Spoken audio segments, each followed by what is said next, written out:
Okay, thank you. Here we are with Soul Calibur 3, specifically the game mode Chronicles of the Sword, category any percent. It's a little bit complicated, but we're going to go ahead and get started. I'll count us down in 5, 4, 3, 2, 1, go. All right, so this is Soul Calibur 3 Chronicles of the Sword. Sit down and get yourself comfy for the next 3 hours of the most casual, laid-back action RPG you will ever play.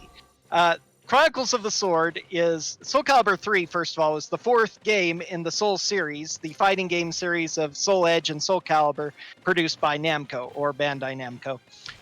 And in Soul Calibur 3 introduced the Create a Soul function, which has become a major part of Soul Calibur games ever since. In 4 or 5 and the newest one, 6, you can also do a lot of things to make your own characters.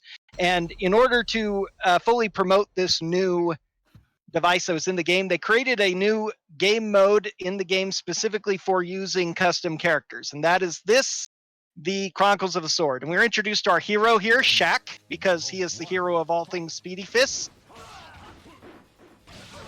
He is going to be our marvelous commander dancer. And so in this game mode, this is unique from most of the other things in Soul Calibur. We do the Soul Calibur combat, which if you played any of the Soul Calibur games, you're probably pretty familiar with it.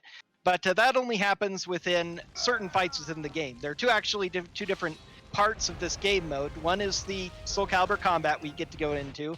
The other is this tactical strategy map that you're seeing here, where we have 20 Chronicles plus the tutorial, so total 21. Thank you all for the good lucks. And our objective generally is to capture the main enemy stronghold. Sometimes it's a little bit more complicated than that.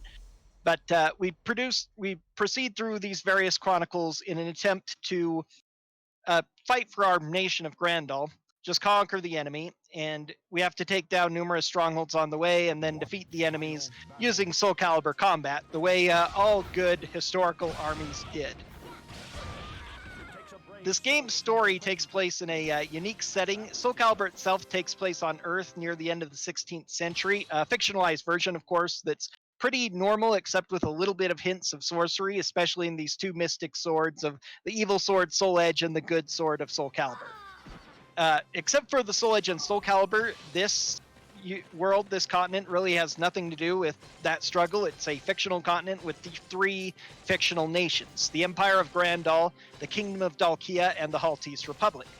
And we are, our hero Shaq here is a cadet in the military academy of the Grandal Empire, learning to be a commander. And so the tutorial, of course, is all good RPG tutorials do.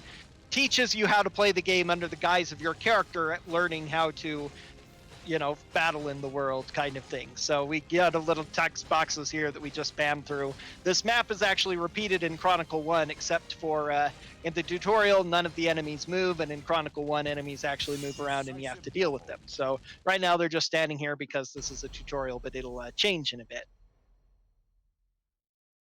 So this is, as I say, because of it does have RPG elements in it. Besides the storyline, dialogue, text boxes, and such, our characters do have levels. I am a level 1 Shaq fighting a level 3 Grandal, as they call it, because it is a generic character. And you have various stats based on your class and your level. Battle 2. Fight. And like many other fighting games, I do the fighting game portion by pretty much spamming the same attacks. Shaq here is going to be spamming, that was actually a little mistake what I just did in that fight, though it works out. But mostly what you've seen me do, spinning towards the enemy, is my main method of attack I'm going to be using with him, which I generally just call the spin to win, because the AI in this game, for whatever reason, has a lot of difficulty dealing with it. And it turns out to be just the most reliable, easy way to defeat most enemies in this game. However, it is only available to the Dancer class, to make a very long story short. And Dancers have some of the very worst stats in the game. It's how powerful the move is that despite that, it makes it worthy to make your main character a Dancer. The rest of my characters are Sword Masters, a fully unlocked class with ultimate stats and such. And they can't use the Xianghua style or the spin to win. So they have a different attack move that you'll see, a shoulder charge that I'll be doing mostly with them, which you will see down the line. For the most part, our Dancer is going to be doing about half of the fighting all on his own. But I will have to send my other units to battle during many of these Chronicles. You may have noticed that I did a slight delay there before starting my units. There's a lot of little tech in this game to make it speedy in these overworld sections. Because it's real time, but the game pauses when I give orders, one of the things I try to do is to limit the amount of orders I have to give to my units over the course of the game. So by ordering my unit to go first and then waiting about a second and a half before ordering the follow-up units, they will not be involved in the combat, because when a unit enters Soul Calibur combat, such as I'm in right now, it cancels all of their orders. But that's the only thing, you know, short of them dying or completing their mission or me giving new orders, that will cancel those orders. Otherwise, they'll run through empty strongholds and follow intricate paths or whatever to complete their orders as far as they'll go, as long as I keep giving them that. So now I'll only have to reissue orders to Shaq, and the other two will continue on. And you'll see me do that constantly throughout the game. It's a little minor thing, but I like to point it out because it is definitely noticeable that I don't give these guys orders exactly on time. So our first Chronicle here, we're in a contest against Debilia, who's the sharpest woman of the Academy, and our primary friend and rival for a command position.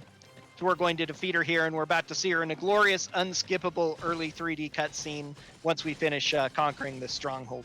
And as I say, it's pretty laid back because there's a lot of time that has to be spent taking down these strongholds here. And there's really not a lot you can do to speed up. I've done what I can by making my units into bandits, because in addition to having character classes, we have unit types, and unit types determine how fast you move on the battlefield and how much damage you do to both structures and to other units. And the bandits happen to be the optimized for speedrunning.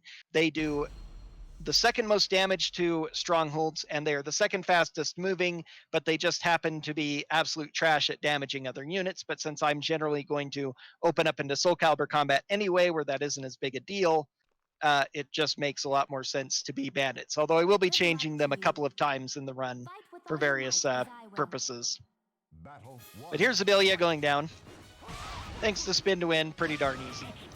Like a lot of fights, it's also pretty RNG dependent. All of these fights are. For the most part, this is a really reliable, strong strategy I have going here, but it does leave me vulnerable for a few seconds, and so if the AI just decides that they're going to be extremely aggressive and attack me properly, they can interrupt my spin and do heavy damage to me, and since I'm a dancer, I'll go down really fast. So they are glass cannons, and it's quite a bit of a risk reward for using them, but it generally tends to work out, and it's going pretty well so far, although this is only the first of 20 Chronicles we've just completed. Moving into the second Chronicle, we'll be going up against our teacher. Yep, our hero Shaq. Next, we'll be going up against our teacher Gerardo, who has been teaching us all this stuff. He happens to be the commander-in-chief of the entire Grandal Army, as well as the primary instructor at the military academy. Waste not, want not, for your talents, I suppose. As you notice, when you start, they have a position for each of your 5 units, up to 5 units, what they default start at, but you can change any of them, and usually, of course, I'll just want to be grouping units up, although not every time, as we'll see in the next Chronicle, in fact. So besides these units that I've created, a couple of which might be recognizable, some of which I just threw together.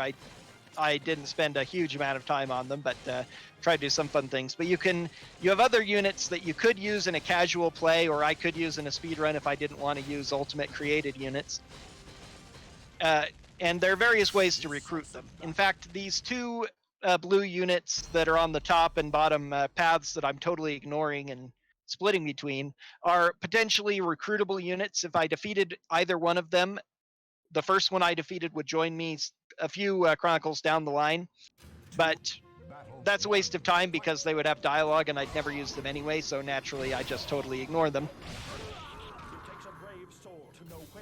The AI is pretty interesting. They have various scripts of things that they choose to do, and some of them have easily manipulatable scripts, and some of them are a little bit harder. But because this is a speed run, I want to actually get through with as minimal fighting as possible.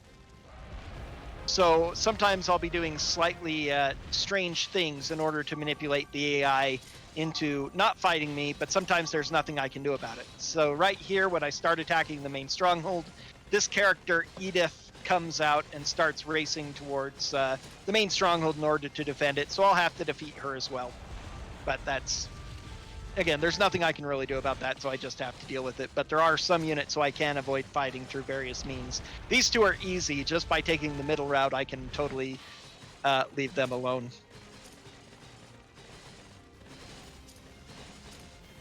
So now you notice that the stronghold has what's called a mission here, defense down. And missions are what make the fights in this game interesting and break up the monotony of 3 hours of pretty much identical fights, and also make the speedrun hard and sometimes frustrating. Mission is a kind of a weird phrase, but it's something that Namco likes to use for Soul Calibur. It's when they add an effect to the battle which changes it from a basic fighter, they call it a mission. So these are various effects that go into combat. Defense down is a simple one. It means my defense goes down, so I'm going to take more damage, which makes this even worse because I already have low defense. Hopefully Gerardo will be nice to me. If he is, then it won't be a problem. If he starts attacking me like that, then it could be bad. Luckily he jumped over me, so spin to win was successful against him. So some of your basic ones adjust your stats like that, but there are some ones we'll have to deal with down the road, which are very annoying, which add physics like, you know, basic ice physics and such. That is how much of a glass cannon I am. You can see how close I came to dying there from that little hit.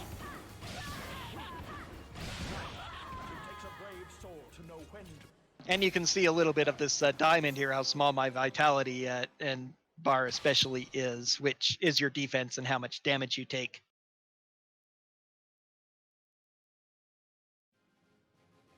So this game category is kind of sort of a new game plus, because the game has an intricate system that unlocks things as you play it, and it unlocks it constantly. But when I started making this category, I decided that it was just no fun to begin with, trying to do a totally fresh file, because having nothing unlocked makes it incredibly difficult.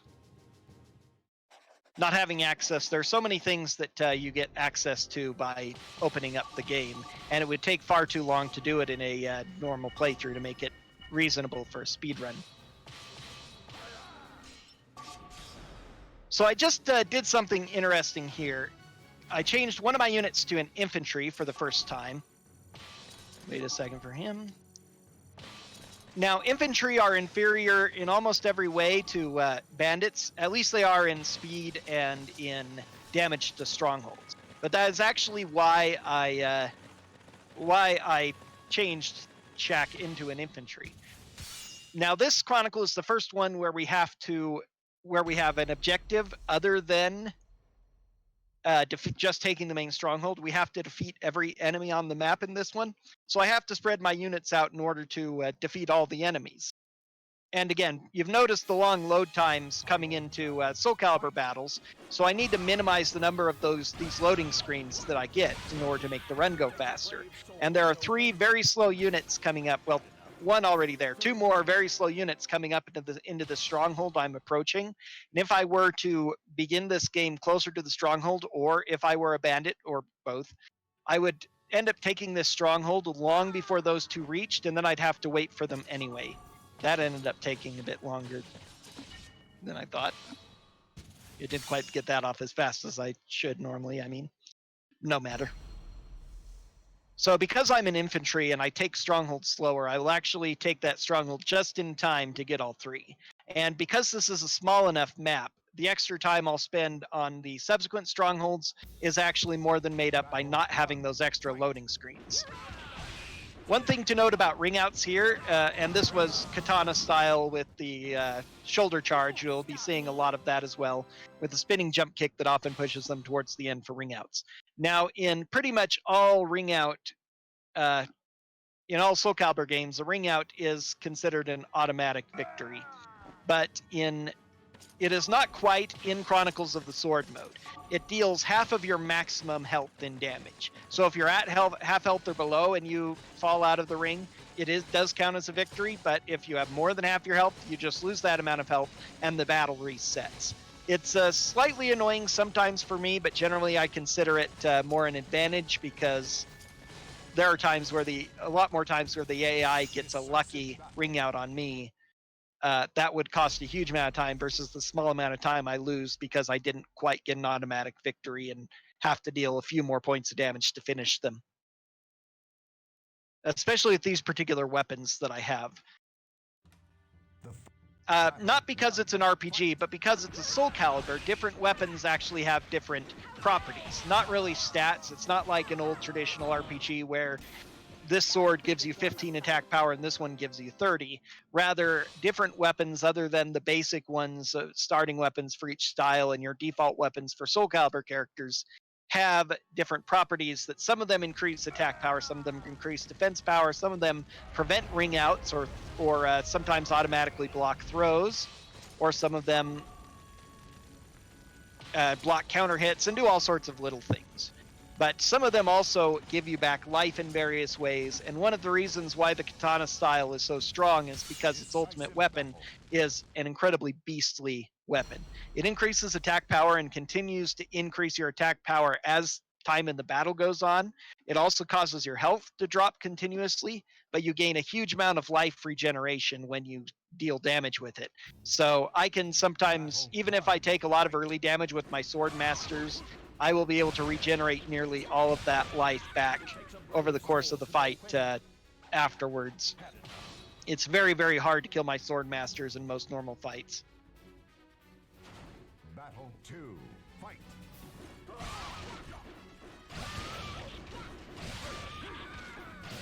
Finish off a few quick more bandits here, and then we only have one more stronghold to really worry about. So storyline wise now, we're fighting orange instead of blue. Both red and blue are your colors for Grandal. And pretty much your colors of different nations are consistent throughout the game.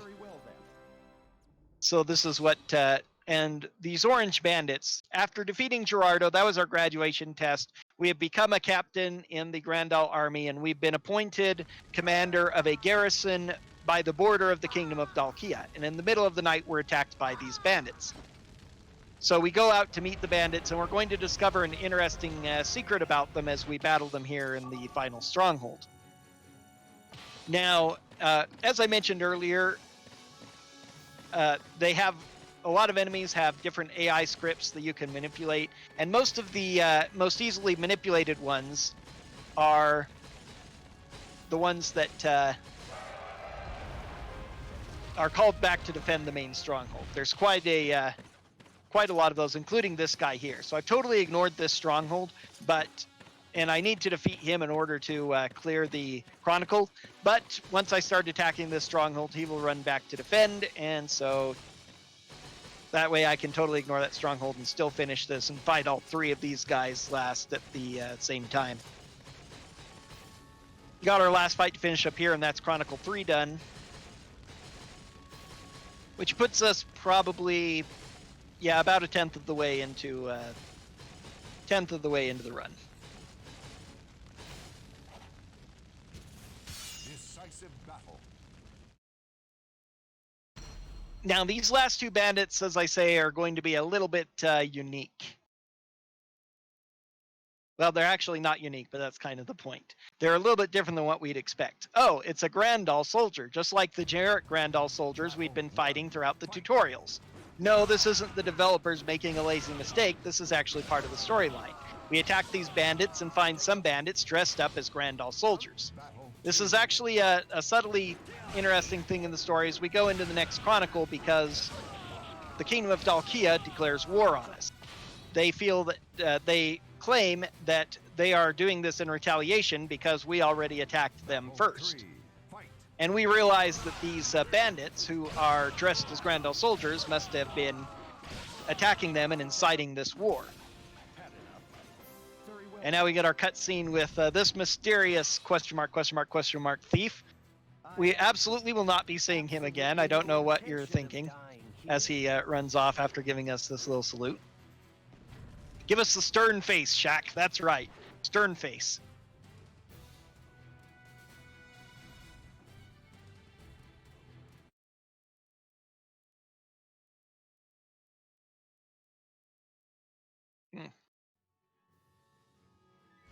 And we have to slowly watch each of these bodies hit the floor.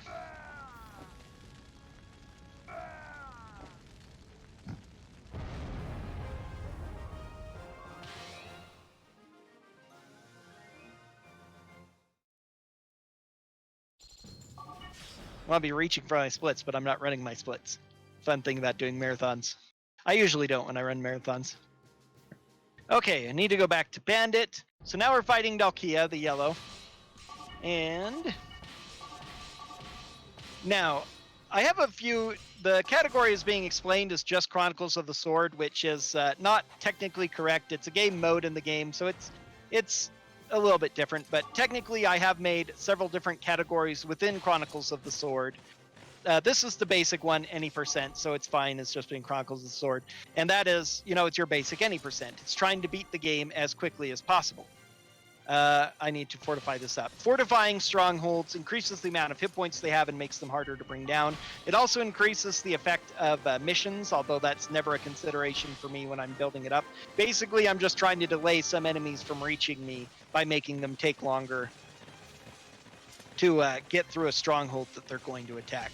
Or sometimes, if your units are defeated, they will respawn at the nearest level 3 or higher stronghold. So on occasion, if I'm expecting a defeat, or I've lost a character, or I figure I'm going to lose a character soon, or I might, I will be building up a stronghold nearby so that I'll respawn at a closer position to minimize the amount of time I lose. Final battle.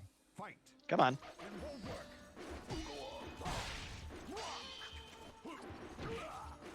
This moveset that I use is A plus kick followed by B plus kick, which are not normal commands you'd have on a normal PS2 controller. Luckily, like most games, you can customize your button setup, however. It is extremely cool. I really, really love this game mode more than really anything else in the world. I have put so many thousands of hours into this because of how fun and interesting I find it. But I've made my shoulder buttons be the A plus kick and B plus kick, which I use a lot on a lot of different setups. Wow, stayed inside the stronghold. That's extremely unusual. It's actually going to save me a small amount of time, I believe. Although I'll have to reissue some more orders, but still saves time overall. Very weird. But sometimes when I misclick or don't quite do my control right, things get a little bit complicated. As with any fighting game, I'm sure. But anyway, I started talking about any percent because this is the first mission where we would actually diverge from my main strat if I were doing my second most popular or standard category, which is SC percent, short for Soul Calibur percent, which, I just threw a percent on there, but this is Luna, by the way, our primary antagonist enemy. We fight her 4 times over the course of the game, so this is the first of 4. You're certainly a handful. You better remember Shaq's name. As you are the only one who has provided a worthy challenge. But the 23 Soul Calibur characters are present in the game as optional super bosses that generally are in out-of-the-way locations that we could totally ignore. And over the course of speedrun, we're going to be ignoring almost all of them. But in SC percent, because it's a fun kind of all bosses style meme category where I forced myself to take those optional fights just so that I can see them, because they're pretty interesting little fights. They're slightly tougher because they're all level 60. My main character who's done most of the fighting is only level 7. My others are still level 1. And so if I were on SC percent, I'd have to fight a level 60 boss here, which is a little bit tougher than fighting a normal. That's who is inside of here. It's Astroth. I'll go ahead and show that real quick. Level 60, 451. We won't be fighting him because this is any percent. And now I'm going to be doing a strategy that I like to call the plug. because of a weird way, quirk in the programming of this game, enemies and my units and enemy units cannot occupy the same space at the same time. So and you can also only fight one thing at a time. Now, if I were to allow them to come through here and attack me, it would stop me from attacking the main stronghold, and then I wouldn't be able to fight the boss. I'd have to defeat all of them first. However, if I am attacking the stronghold, I am occupying the square past the stronghold, and they cannot leave in order to fight me. So by moving up to attacking this stronghold, I actually prevent myself from having to fight most of the enemies on this map, which saves quite a bit of time, as you can imagine. It's not something, well, I can do a little bit of it. I have to fight a lot more in SC%, of course, just simply in order to get to Astaroth, but my own thing. Although I should probably try something different with that, but oh well. Arion there is incredibly tall. He's taller than Shaq even, which is a little joke, but for whatever reason, there are two characters, which are all the characters that we meet, with the exception of Soul Calibur ones, can be created using the Create a Soul that's available here for in Chronicles of the Sword or in the main game if you want to make it for some of the extra modes and stuff. They all have the same parts and everything. But Arion and one other boss in Chronicles 17, for whatever reason, are extremely tall. And there's no particularly important reason behind it that I can see. They don't make a big deal out of it, but they are noticeably huge characters. And I don't know what effect it has on the game or whatever, but it's just something that's there. This is our first mission where we get 4 characters.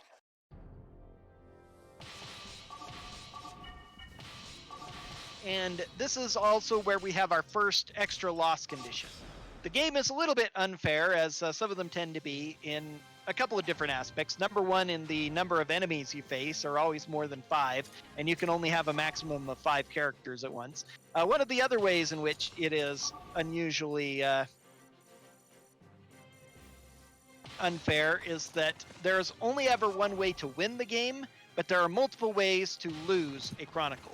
And if I lose a Chronicle, I have to restart the Chronicle. It's not technically the end of the run, but it is generally a huge time loss.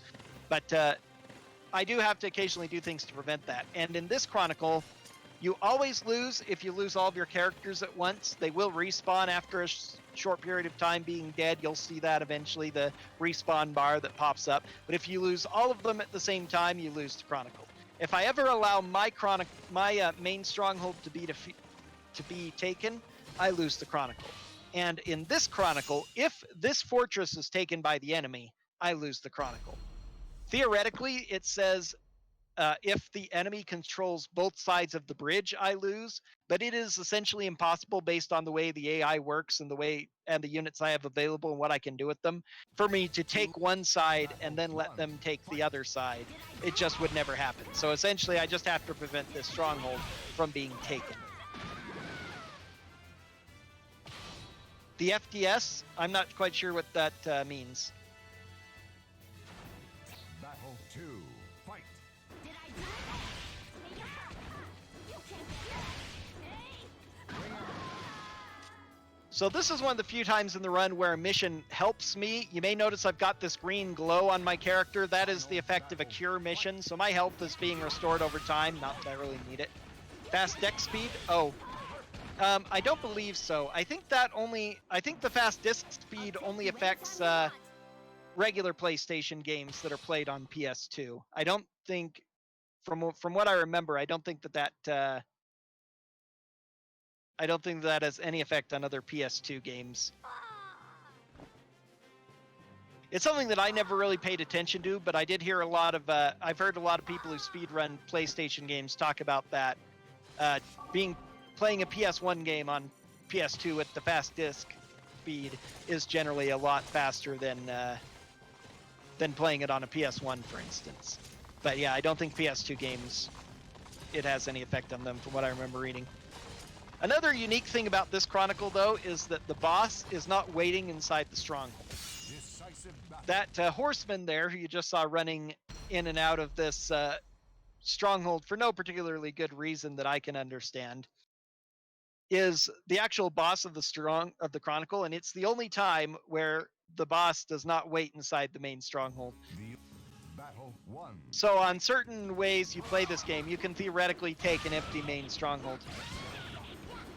I definitely do as well. I would love to see a remaster of this, an HD remaster, or something that just, you know, improved the loading times and such. Similar to Soul Calibur 1 and 2 had HD remasters that you can get on a couple of the more modern systems, but it is definitely something that makes this a bit of a slow and grindy speedrun is these loading times.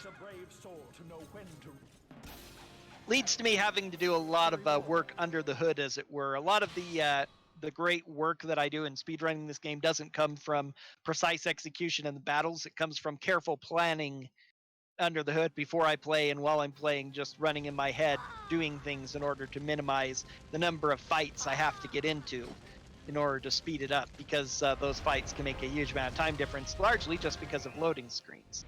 I'm going with him first. That's actually fine. Now I'll do them. So the reason that I ran him way over here is actually just to manipulate one AI enemy from defending this main stronghold and instead rushing forward to defend that stronghold. These three will take this one, or they should take it at least, long before he takes that other side of the bridge. And so that will just mean that there's one less guy that I have to fight when I attack the main stronghold, because all the rest of them will come rushing back to defend it. And because it's a main stronghold, my bandits actually do less damage to main strongholds, which is one of the reasons why switching to an infantry in Chronicle 3 was not as detrimental as it might otherwise be to my time. Infantry do the same amount of damage as bandits to main strongholds. But even so, the three of them will take it long before the one guy takes there, just pulls them out. If I could take this stronghold faster, I might be able to conquer it without fighting too many enemies, but sadly they'll all reach there in time. Now we do have a couple of Soul Calibur characters I'm pointedly ignoring. Ivy over here, she's just standing in the field. Ivy is one of many characters, we'll be fighting a few of them, who when you run into them on the field, they will force you to go into Soul Calibur combat with them. You don't get a chance to just fight them in the field because the AI doesn't want you to cheese them, even though they could absolutely destroy them in field combat. It doesn't program to check for that or the stats. My bandits would be utterly destroyed even if I used all 5 against a single anybody here on the map. But those important leaders like Soul Calibur characters will all force Soul Calibur combat so that you can't cheese them out. And we'll see the reason for that actually later in Chronicle 20, because we will get a chance to cheese some enemies. Rowan rushes back to defend as well, but he's a cavalry, which are the fastest unit running around the map, but they do the least damage to strongholds, so even a little level 1 he couldn't possibly take before my guys finish off the main one. Battle 1. Could lose Shaq for the first time here, depending on how the AI is. I'm regaining a little bit of health thanks to the powerful Soul Calibur ultimate weapon I've got, but it is not very fast, and it's not going to prevent me from dying from one more hit. Time to go into defensive mode. And that backfired.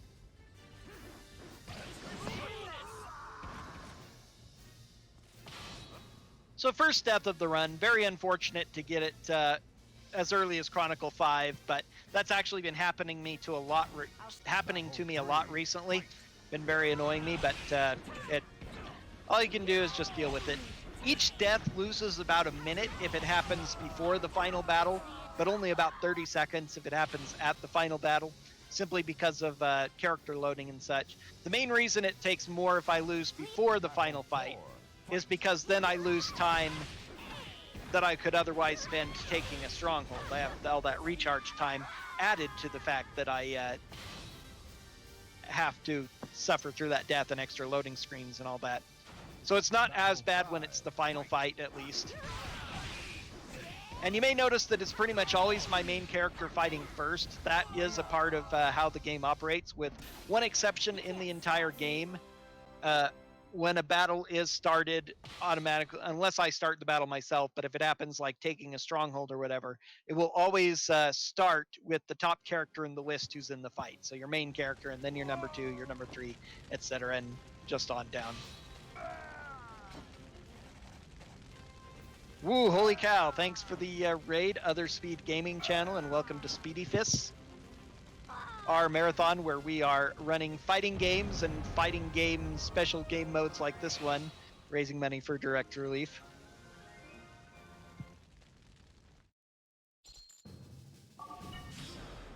Okay, moving into Chronicles 6, we are going to have our second fight against Luna and her Klesser Pemdo. Don't ask me, I didn't name them, that's just what they're called. So in this map, we have to defeat both Luna and all her Klesser Pemdo, but luckily I have a speedy way of doing that that avoids the most annoying aspects. Now, the Klesser Pemdo are Luna's lieutenants, her adjutants, her sub-commanders, and they are all elite named units that have, for some reason, an elemental theme associated with them. So both in the weapons they wield, as well as the backdrops for their fighting strongholds, as well as the strongholds they are defending, that they are appointed captains of, have an effect that is part of this elemental theme of theirs. So we have... So the first one we're going to be fighting, Loopy, is our fire elemental, and so she has all guard break, which gives lightning on her blade, largely because that's always considered a lesser extent of all unblockable, which puts fire on every attack, because any attack that has fire showing is an unblockable attack. As you know, if you've played Soul Calibur, you can't block it. It's guaranteed to hit unless you dodge it, so don't try to block. And when you have that on a mission in a stronghold, that means that yes, every attack the enemy makes can't be blocked, which is pretty bad. Guard break instead just gives a guard break stun if you block, which is more annoying than anything, pretty minor. But that's what we have for fire with Loopy. The next person we'll be fighting is Elua, who is of wind, so of course she has a whirlwind effect, which actually moves us in a circular motion around the battlefield map. The other ones we'll get to ignore. Right here in the middle is Lizard Man. He's the Soul Calibur character of this group, level 60 assassin, almost 400 hit points, a huge amount of attack power, but because this is any percent, not SC percent, we'll simply be ignoring him. I'm also totally ignoring these other guys on the sides who are rushing forward. Luckily I can. They're just designed to run forward, but they'll never be able to take my main stronghold before I take the enemies. So that's the all guard break effect on her lance. You can see it wreathed in lightning. And there's a ring out that doesn't quite finish off because she has so many hit points. She is a knight, which is one of the most powerful classes in the game, and they are the tankiest of the classes, with the exception of the ultimate sword masters. They have a lot of hit points, so especially since I'm so much lower level than they are, even with this powerful Soul Calibur sword, she takes quite a bit less damage than a bunch of the other mooks I've defeated up to now. Now I have to give orders to my characters again, and once again, I don't want to run my command too far past here because time freezes when I give orders, and then I lose all that time. So I'm ignoring here AG of Earth with Quake and Heal Do of Water with Ice, because Ice is one of the absolute worst in the game, as you can imagine. You play any game with Ice physics, you know. Ice physics are the worst, and you don't want Ice physics. We will have 2 fights in this game where we're forced to fight on Ice physics, and that is all, actually. Otherwise, we'll get to ignore Ice, which is one of the nice things about playing any percent. There's a couple of extra fights I have to do with Ice on 100%. Or, I mean, on SC percent, rather. Battle 1. Fight. You can see the whirlwind already affecting me to a small degree.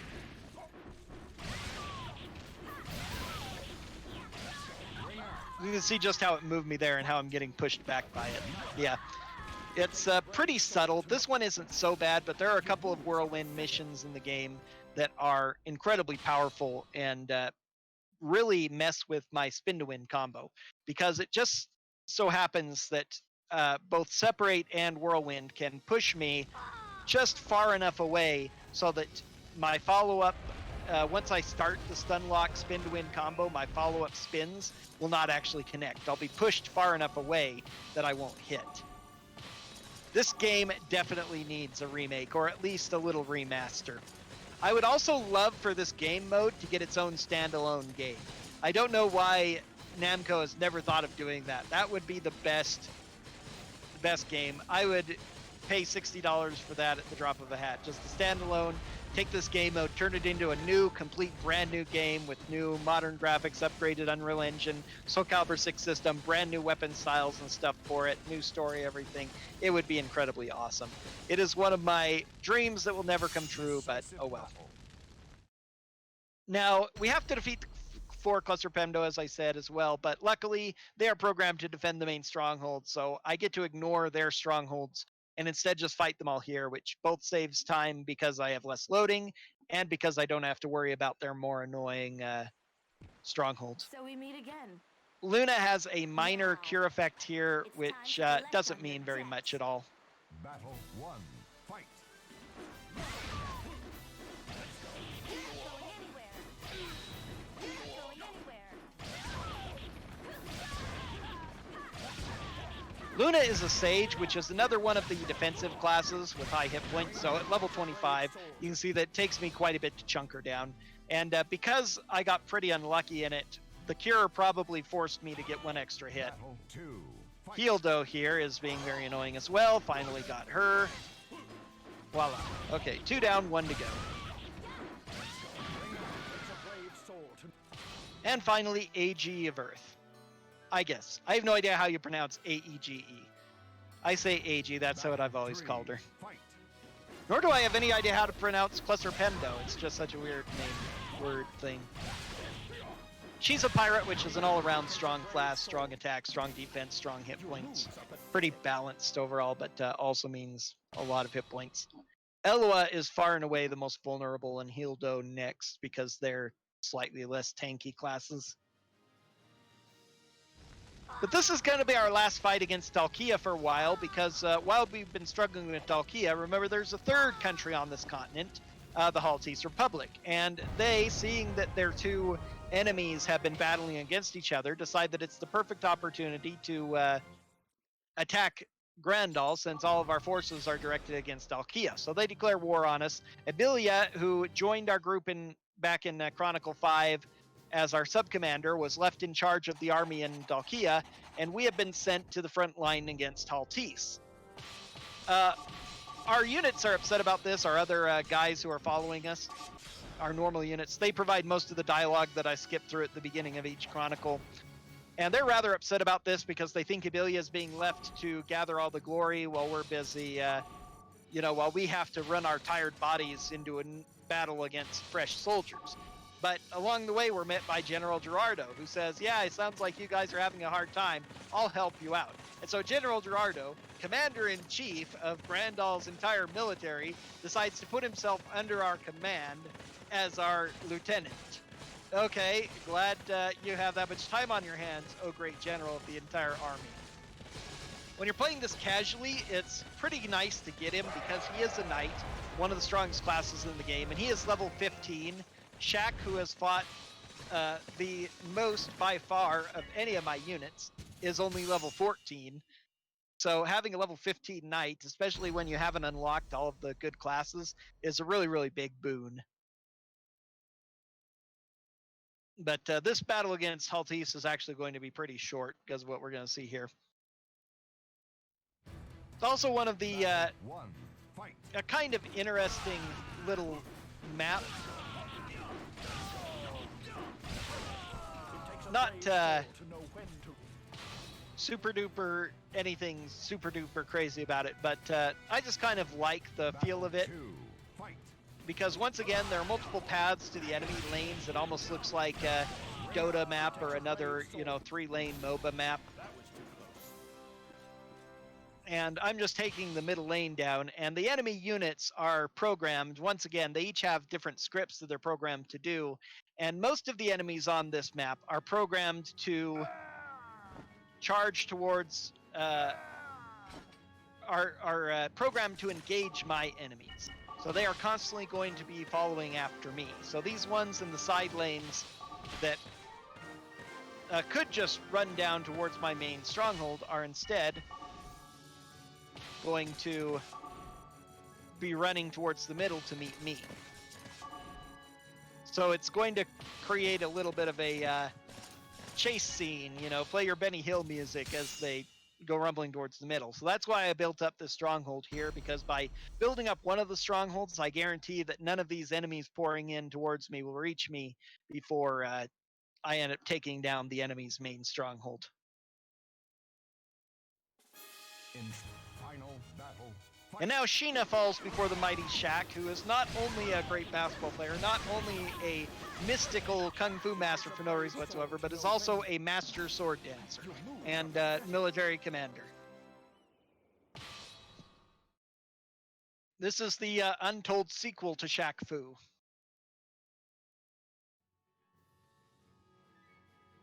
I have one other unit I need to order as well. He's stuck in there still. Okay, there we go. Sometimes hard to keep track of my units and who I've given my orders to. This unit here is Rock, another one of the Soul Calibur characters, the big English Native American, very long story barbarian, wearing his mammoth helm. One of the reasons I like fighting the Soul Calibur characters is because they're all in their secondary outfits, and in Soul Calibur 3, for their secondary outfits, they generally gave us really interesting looking outfits. Astaroth is a hammerhead. If you've ever played the game and seen that outfit, you'll understand what I mean. Literally, his headgear makes him look like he is a hammer. Rock is wearing a mammoth skull helm, which he has worn in other Soul Caliburs, but it's still pretty funny to look at. Voldo has this freaky sun-moon face on his helmet, and Yoshimitsu, who you fight in the same Chronicle, has a squid head. There's just a lot of them are really, really good and fun to see. Decisive battle.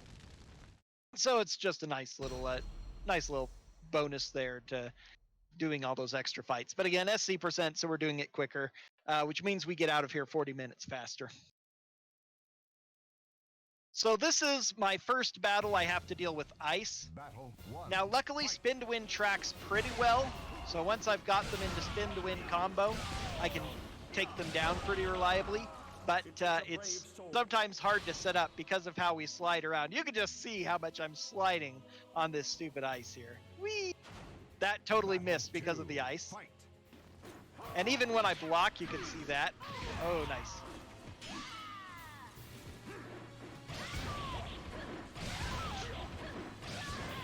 I tell you, it's pretty scary when I go spinning right next to the edge there. This game's physics engine is also a little wonky sometimes in how it decides to move people around, and there's some pretty funny things you can see. And there's also a lot of move sets that sometimes result in people wringing themselves out and such too, including me sometimes. So that's fun to see as well. Luckily, got through that without dying. I'm always afraid fighting on ice, except against Healdo too, but we'll get to that. So that's it for Haltise pretty much. We have one more Haltise commander, but it's not really Haltise because of this dialogue we get that I'm going to be skipping through right after we take the stronghold. After we defeated that boss guy Halthus, he said, "I'm not going to die here," and it indicated he retreated. And then he's going to address us before this battle, but it's going to be implied that he is killed by this mysterious woman named Mooncalf who suddenly appears. And she tells us that the country needs to be destroyed, and she won't let us be the ones to do it. There's actually a pretty interesting storyline, some of which the dialogue and other parts of it are hidden behind certain event triggers you have to do.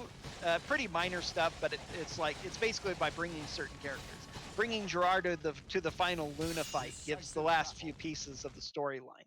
But Mooncalf is actually Luna's mother, and she was a noble in the Haltise kingdom. Because it was a kingdom before it became a republic, it was less than a generation ago that the peasants revolted and overthrew the nobility, similar to historically the French Revolution, where they put down all the nobility and killed the king and queen and tried to establish a republic. And Mooncalf was one of the royalty who managed to survive, but she lost her daughter. And we later learn, it is implied, and if you do enough stuff, you find out that Luna was Mooncalf's daughter, although Luna doesn't know that. And so Mooncalf is trying to get revenge on the Republic.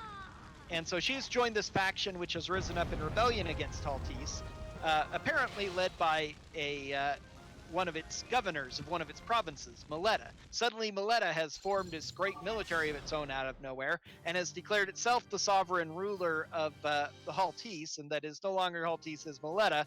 And so they start warring amongst themselves, and this would be the perfect opportunity for us to just go home.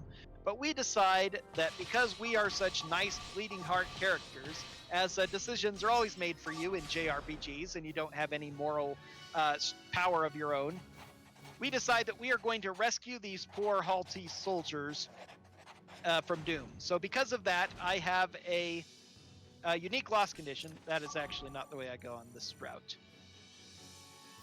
I have a unique loss condition where if I allow 3 of these 5 Haltese soldiers to die, I lose the Chronicle. So you might think that means I have to do what I can to avoid them getting killed. But as it turns out, I actually do what I have to in order to get as many killed as I can. Because, strangely, I mentioned before about scripts and programming. Just like on the last map, on this map, the enemies are not programmed to go after the Haltese soldiers. They're designed to go after me. So they're running into them here, but they're doing that because they're trying to get to some of my units. So I used to try and spread my units out to avoid losing characters, and then I figured out that I probably had enough time speed running that I could make through without it. But when I bunched all my characters up at once, I ended up fighting everybody because they all managed to come and get me, which was pretty weird. And I finally figured out that it's me that they're after. So you may have noticed that I started my main character way off to the side outside of the main group and had him go this extra length of time in order to reach here. And the whole reason I did that was to manipulate the character down in the southwest there. You can see the green arrow attacking the teal arrow. And he would not be attacking her if I had not started my main character there. But because he was there, it pulled him all the way down to the south. And now that he's engaged in combat, he won't be able to leave until he's killed her. And all the Haltese soldiers have reduced stats, so they will die to a single member of Mileta, so you have to save them if you want to save them. So I will end up losing 2 characters. 2 characters will be in touch, and 1 I will actually save. 3 of the characters are named, and 2 of them are generic, and 2 of those named characters will join you if you save them. One of which was Canon, who we saved. So Canon will join our party, but that doesn't really matter. We don't need her. Larage is going to die, so we don't get Larage. Sorry, Larage. And Aelion is also going to die, but because of the magic of scripting, she's going to join us anyway. She's like the commander of this force, and so she's the one who talks to us in the RPG dialogue when this battle is over, and Gerardo explains our intentions, because Shaq is the silent protagonist who doesn't need to talk in this game. And because she is the voice of this people and just programmed to be that way, she joins us whether we save her or not, or even if we let her die. So this is indeed very much an any percent speedrun where we are literally doing the bare minimum necessary to avoid getting a game over. So allowing 2, but not 3 characters to be killed.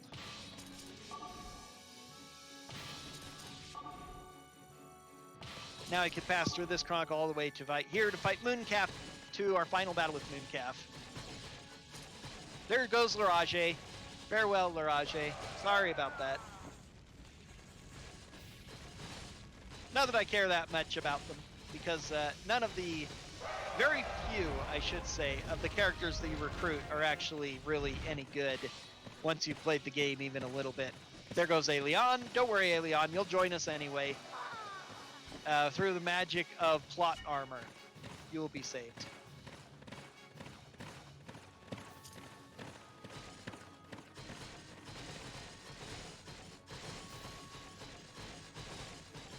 Oh yeah, Cure. Glue was the first one. And then Heil. So after dealing with Mooncalf in this really simple fight, we're going to have our first battle against Heil, who is another one of our major enemies. We'll be fighting him over the next 3 Chronicles. 3 battles in a row. There are only a couple of characters you fight 3 times.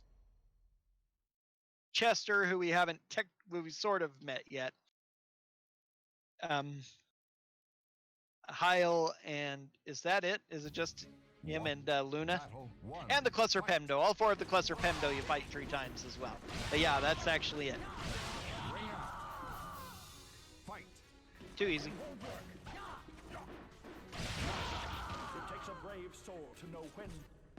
So Hyle is one of our big enemies, and he's a really annoying one, especially in his last fight.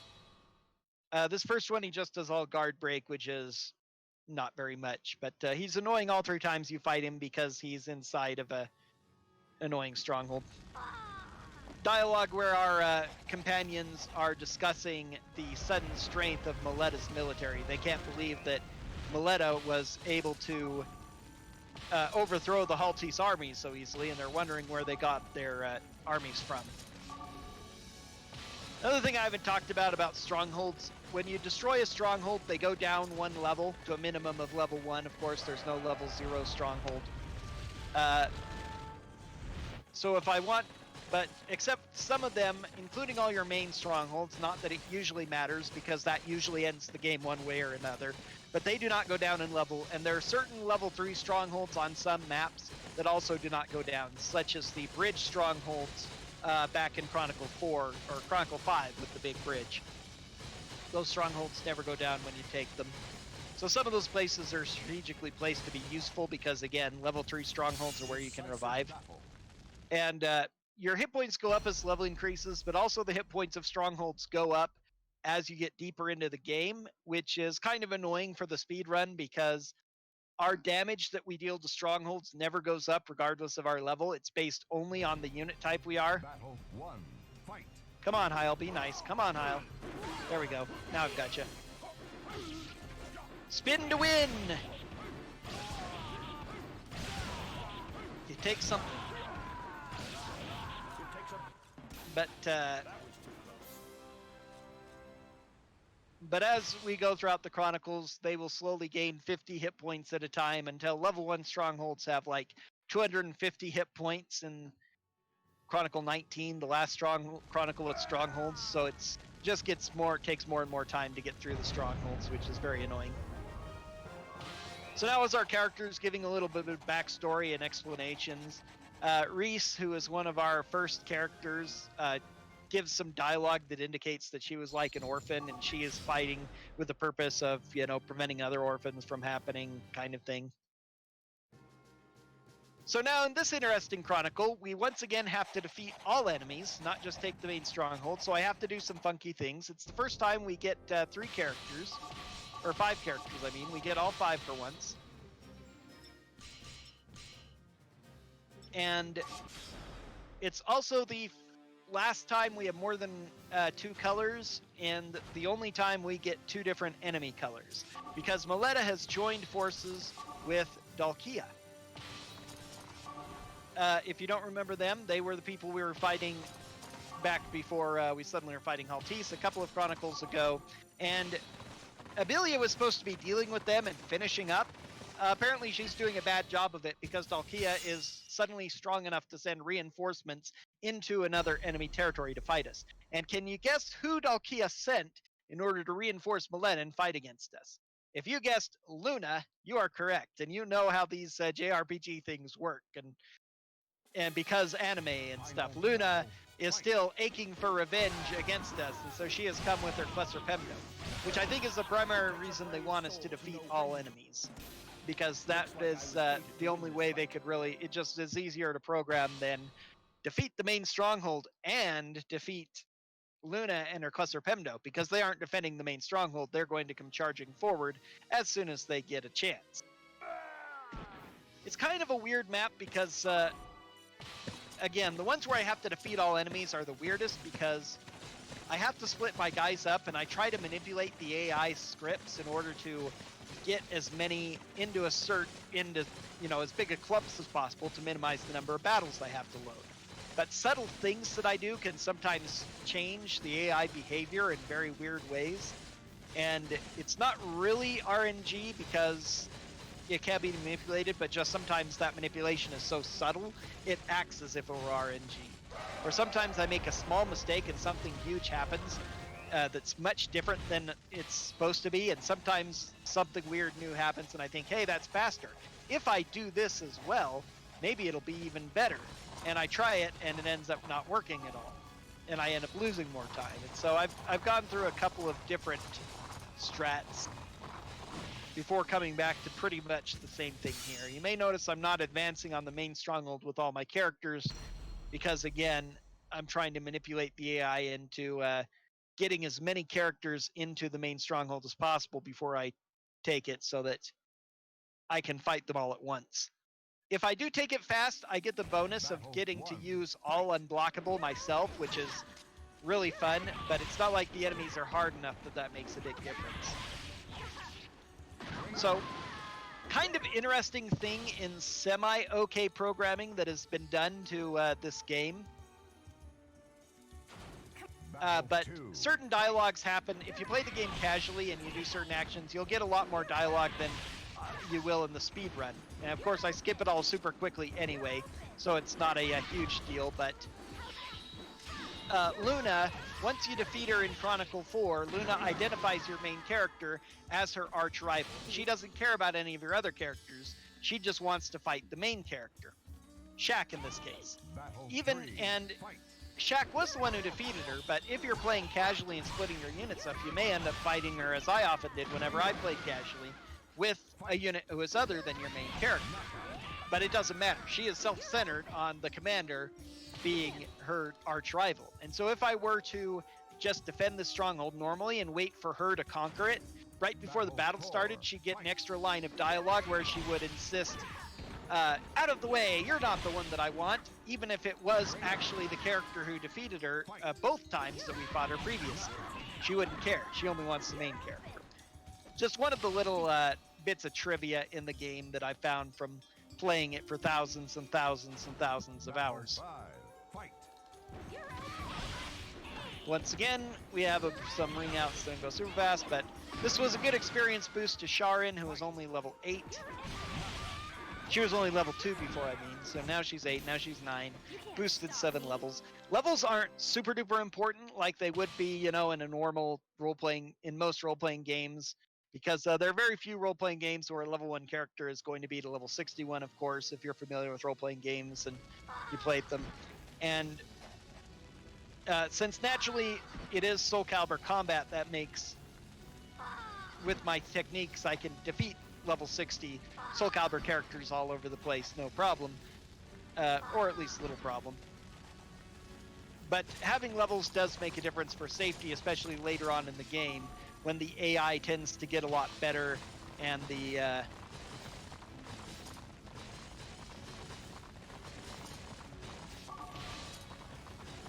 once the AI gets better and, for safety, and they're high enough level that they can 2 or 3 shot some of my characters. Luckily, the dancer is the most flimsy. A level, I could check her hit points. You have to pause the game to check stats otherwise. Shout out to the Street Fighter run coming up. I decided to make Swordsman Ryu part of the army as well.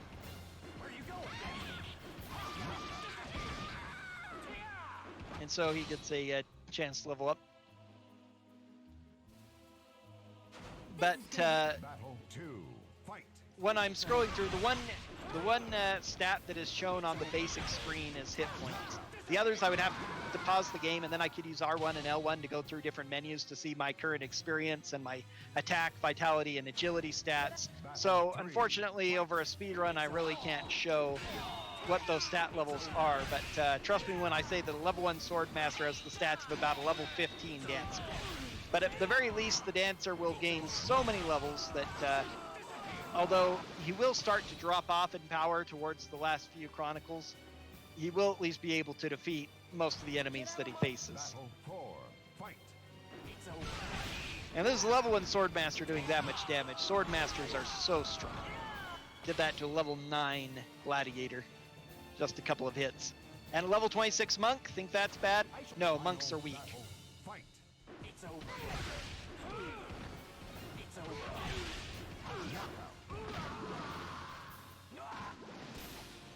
Alright, this fight's got him up to level 4.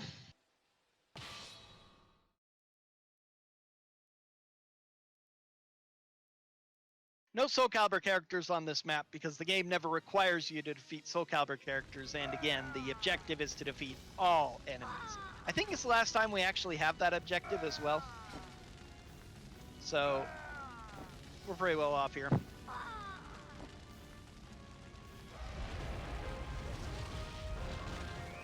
there we go.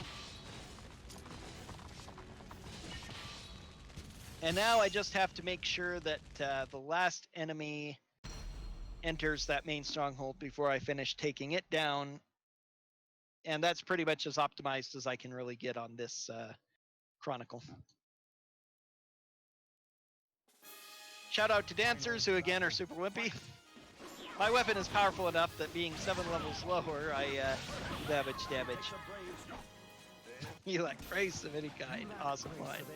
I almost never do male dancers for my main character. I decided to do Shaq this time because of Speedyfists' connection to Shaq Fu and their love of Shaq Fu. Keep up the theme there, since character names and such were not offered as a donation incentive this marathon. But because of that, I don't hear the dialogue that would be given to male dancers most of the time. And, okay, Shireen. Oh, but I don't quite want her to fight those, though. I want to give the extra to Destin. Oh well, I'll just back her off really quick. Lose a tiny bit of time, but spread the XP out a little bit better.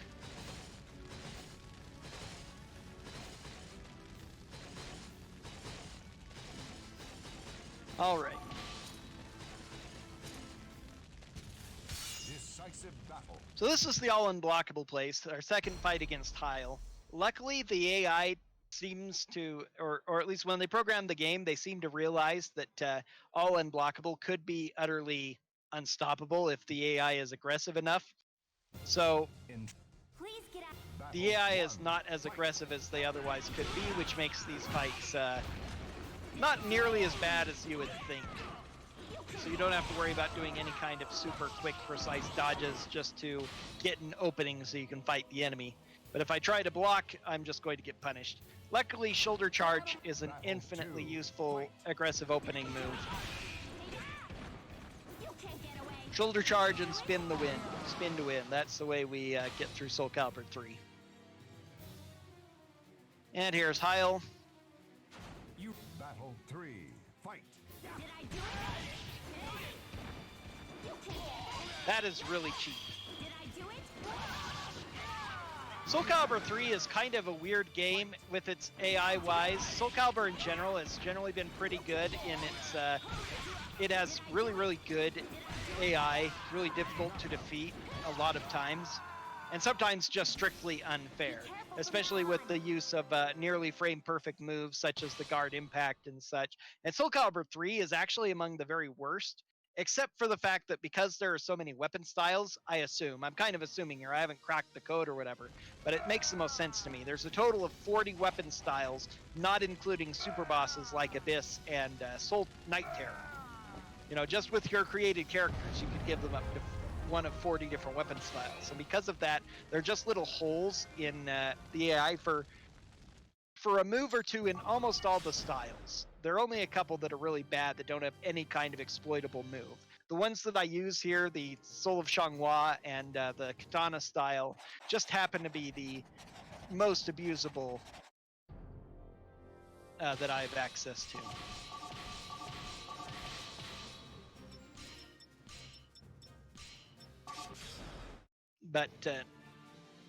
But when they want to be, they can be horribly aggressive and frame perfectly deal a lot of damage.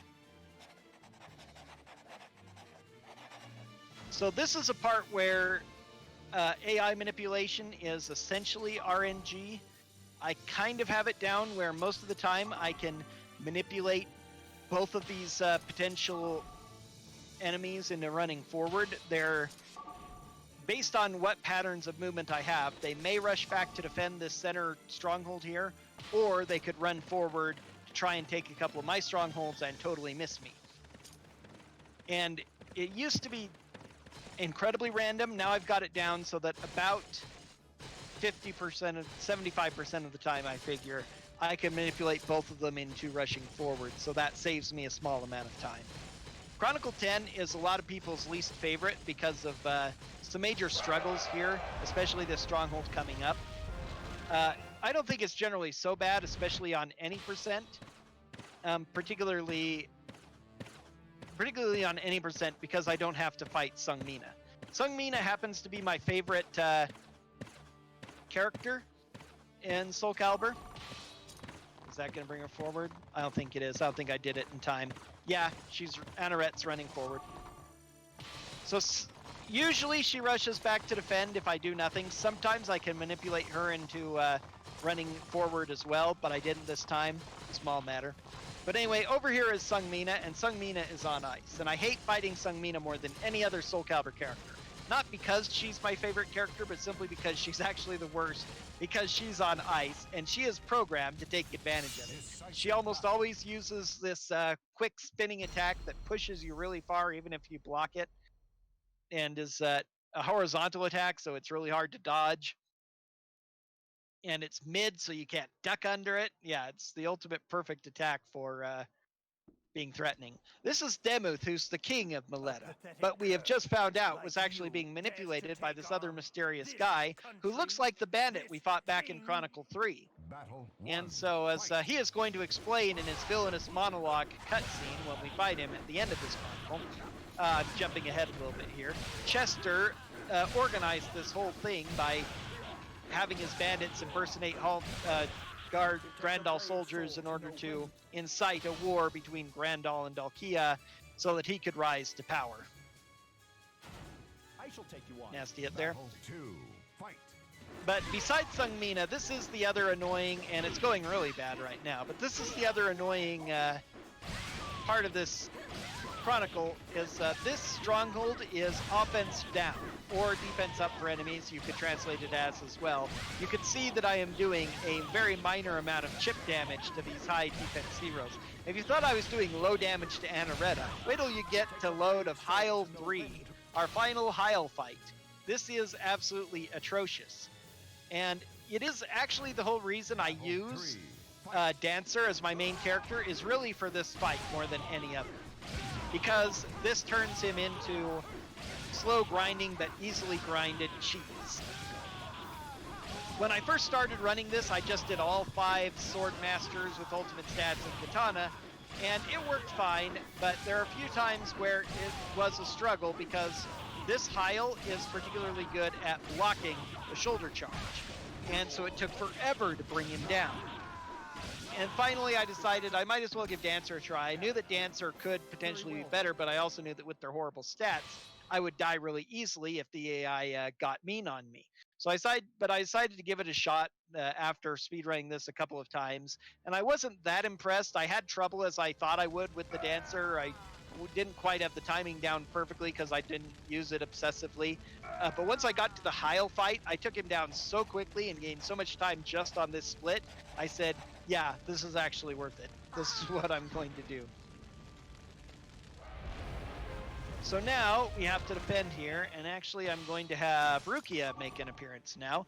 Shoutouts to Rukia Kuchiki from Bleach, who will possibly be seen. There is a Bleach run upcoming on the marathon, I know, and she's a katana using female, so I decided to sneak her in there on the whatever. Decided to do something.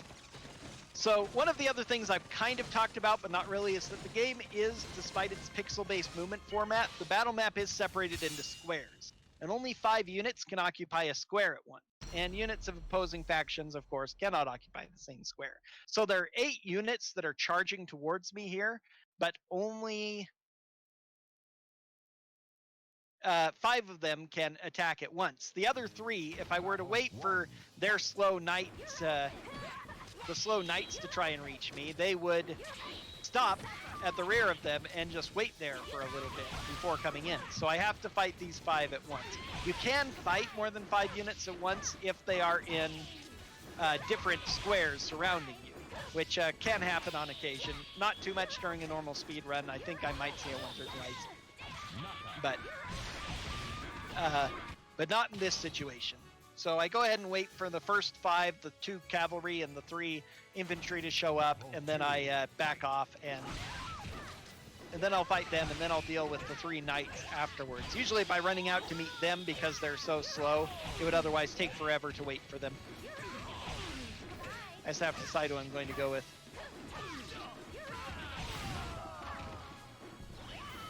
And again, I don't really have a kind of leveling strategy in the game. I just try to spread the experience around, but I don't have like a route or planning for who gets the experience, because it's all a lot of it just depends on who lives or dies in particular fights, especially since I can't always control who follows up my main character if my main character loses the battle.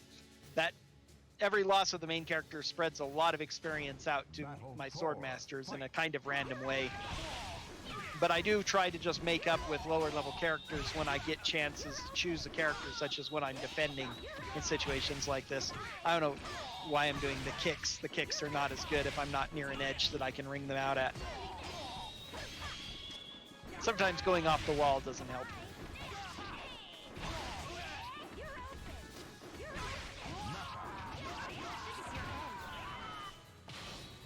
All right, almost through this gauntlet. Then I just have 5 enemies left. At least that I have to fight. There are 3 or 2 that I won't have to fight. Only 2. Unfortunate. This weapon, by the way, is really amusing. In later editions of Soul Calibur, they ended up getting rid of the custom weapon styles. But for the first one, because they put so much work into this, like they wanted your other characters to have a different flavor than the standard Soul Calibur characters. So they made these 17 weapon styles specifically for created characters. And you only can give them Soul Calibur styles if you level up a character, at least one, in this game mode, level up a character in a class to level 30. And then you unlock the 2 souls that are available to them. Except for Sword Masters, who can use all 17 of the custom character styles, but none of the other styles.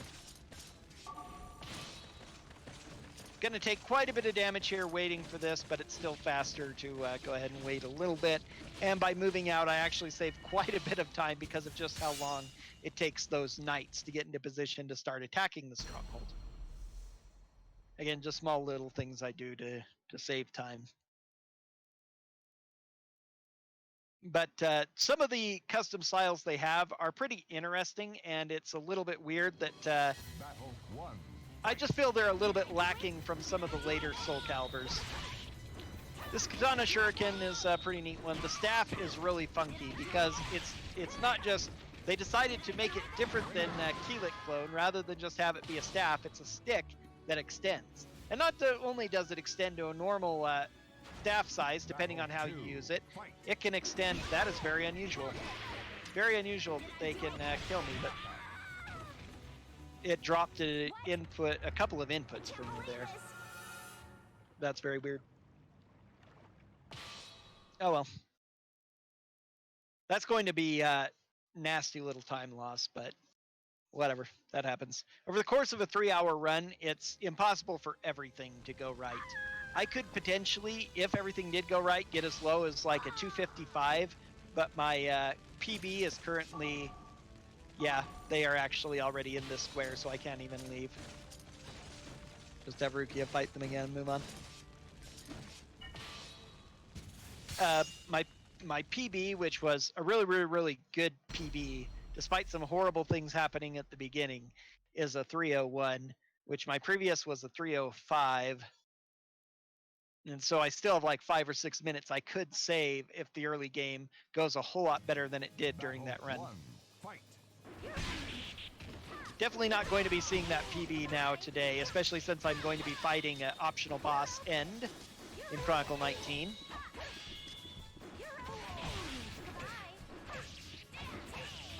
That did not work the way it should have. Oh well.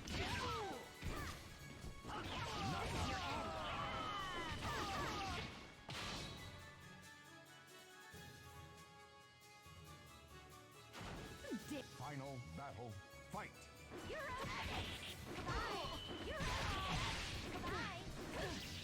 all else fails, spamming AA attacks is always a good strat.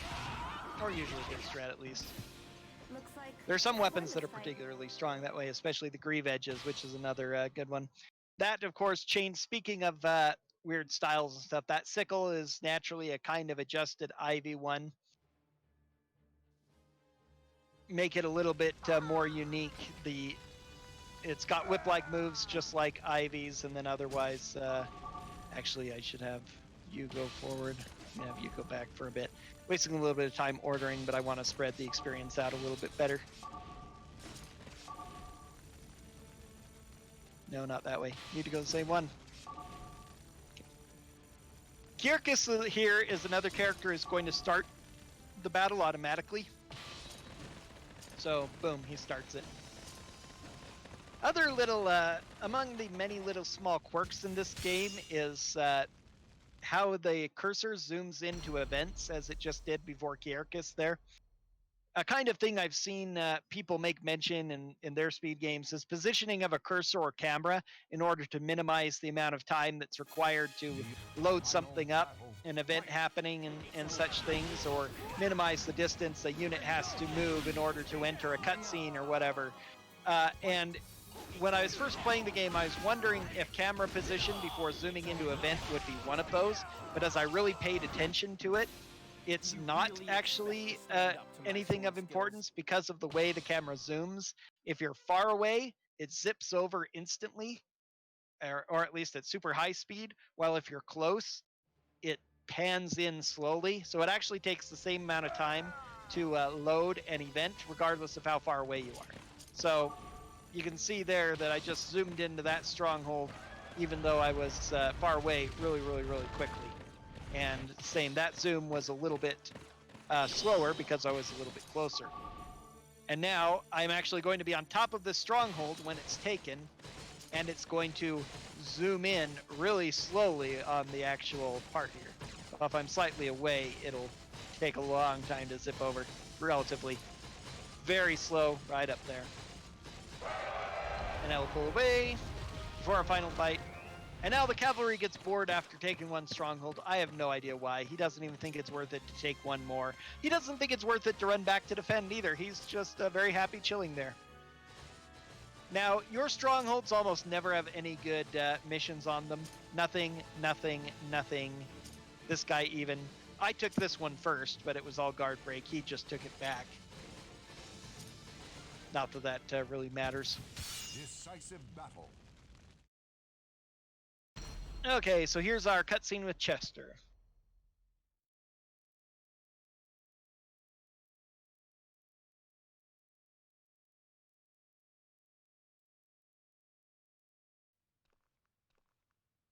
All right.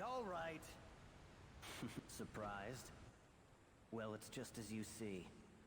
Yep, I I've must been talking protect about that this enough, country. but I have we've this got brilliant $54 plan already. of We could pitting use Grandal more. and We are Dalkia just against speed one running this another, for and then the, rise to power during the for resulting fun. It is chaos. fun and everything, but also we're trying to do because of something your good and raise money for unexpected direct meddling, relief my to plan is in ruins. help for relief during the You coronavirus will during this pay time. So, dearly for this. Battle 1. Fight. got a couple of good donations so far, but we can always use more. And we have some incentives that things can be going for. A couple of donations we've had are enabling me to do a optional super boss fight near the end of this run. So.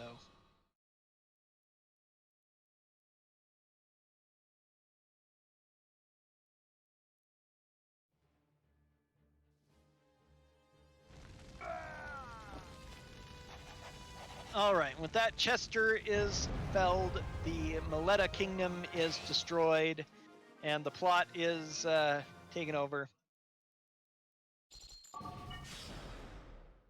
And now, we've almost forgot something. What was it? Oh yeah, Abylia and Dalkia. Without even waiting for orders, we rush back to Dalkia to find that Abylia has been sitting on her butt being useless, and she's been stonewalled by the same Luna and the Cluster Pemdo, who when we last saw invading Maleta.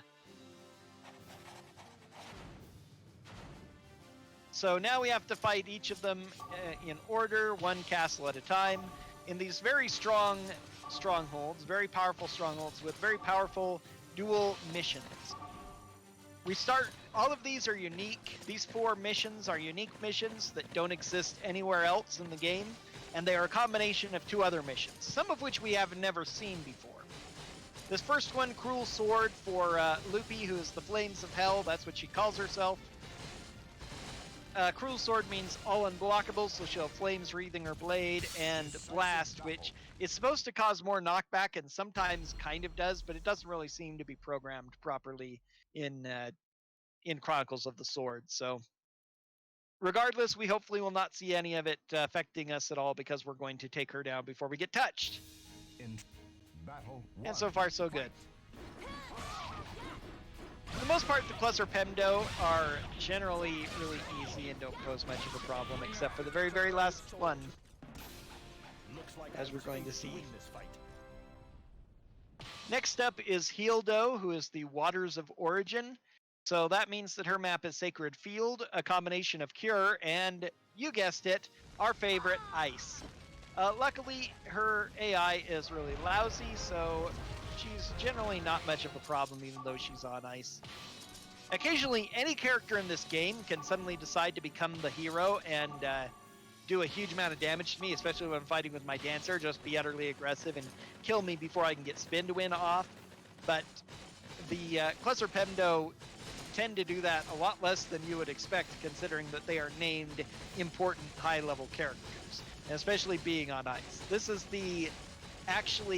it's luckily the last time we'll be fighting ice on the speedrun, on the any % speedrun, and it is actually the least threatening of all of the ice.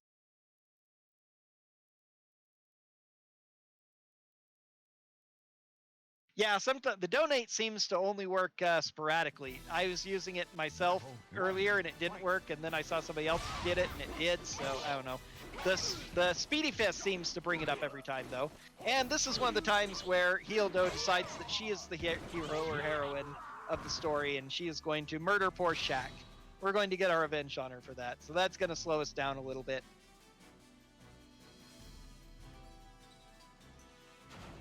battle two, It's pretty bad, fight. too, because the shoulder charge is a lot harder to use on ice. It's still an okay move, but I can't do any follow-up because of the way the ice... yeah, and there you can see how easy it is to slide off because of getting hit. Whoa! This is going to be one of the most awful Chronicle 11s ever. Fight. I need to remember to just stick to this with on ice. There we go. Okay, that's going to make things a little bit bad going forward. It looks like I'm just too strong for you. Oh well, them's the breaks. Marathon luck is the thing. I have a huge cushion, though. This really should not go past 3 hours, 10 minutes, really. I'm kind of surprised I offered an estimate this big, but it was quite a while ago. I'm actually going to be building up this stronghold so I can recover my poor lost Shaq, so he'll respawn. So this is the first time we'll actually see it in action, too, because we've only... Well, no, it's the second time. We did last time. I forgot to notice it. You see in the corner, it says Shaq, and the bar is slowly filling. Once that fills, he will respawn at the nearest level 3 stronghold to his death, so since he died at the feet of this stronghold, he'll respawn there. Although, of course, it's not actually death. We use the video game term so loosely. But naturally, he wouldn't recover from death so easily. He's just almost dead. Mostly dead. Decisive battle. And he will recover from mostly death and return to action. First, we have to deal with Eloa, who is the winds of creation. And so she has holy wings, which is a combination of whirlwind and aerial wind. It's a powerful whirlwind, which is annoying, blowing us around in a circle and making it hard to land our combos. But the aerial wind is totally whipped my kick there because of that. Aerial wind, however, is pretty pointless. I shouldn't even try. I should know that too, but just too much muscle memory. The aerial wind, you will never even see, really. It causes you, if you're knocked up into the air, you'll float like a feather for a second or two before coming down. So it's annoying to a speedrun because, of course, that wastes time, though it's not especially dangerous. It's just kind of weird. We might actually see it when we fight End at the end of the run, because he's also in an aerial wind. But the thing about it that makes it really weird in that fight is that Elua has only 2 attacks in her entire weapon style that do knock up into the air, and she almost never uses those attacks to begin with, so. Okay, now, Shaq just respawned in time to not join this battle, because next up we have AG of Earth. And AG of Earth has Impregnable. She is the Earth of Foundation. And Impregnable is horrible because it's a combination of Quake, which rocks the ground every 3 seconds and is annoying. You're about to see it in action. But even worse is Guardian Force, which is absolutely terrible. Guardian Force is by far the worst possible thing you can do in this kind of an action game. It makes them totally immune to stun. They aren't stunned by blocking, they aren't stunned by taking damage, which means, especially in a game like this, that when I attack them, they can block and take no damage, and then immediately follow up. As you can see, I'm swinging right through her. And she can counterattack me while I'm in the middle of my own attack. It is almost impossible to win this fight without losing a character, and I'm off to a really bad start here. This is entirely an RNG fight, just how much she decides to punish me. Grabbing and throwing me is the absolute worst. Because she actually damages herself when she attacks, which is good, but when she is just grabbing and throwing me, which she normally doesn't do a whole lot, but she's been going overdrive on it today, so this is really, really bad RNG. I'm already almost dead here. Battle 2. So you're not rocked if you jump up in the air, which is one of the reasons why I like to use this attack. And there I'm dead. Yeah. Oh, off to a really, really, really, really good Chronicle 11. This is like going to be an 11, 12-minute Chronicle 11, which I haven't had in a very long time. That's really awful. 8 minutes is about how long it usually takes me to beat this. Wow! So yeah, this is why Guardian Force is the worst possible thing.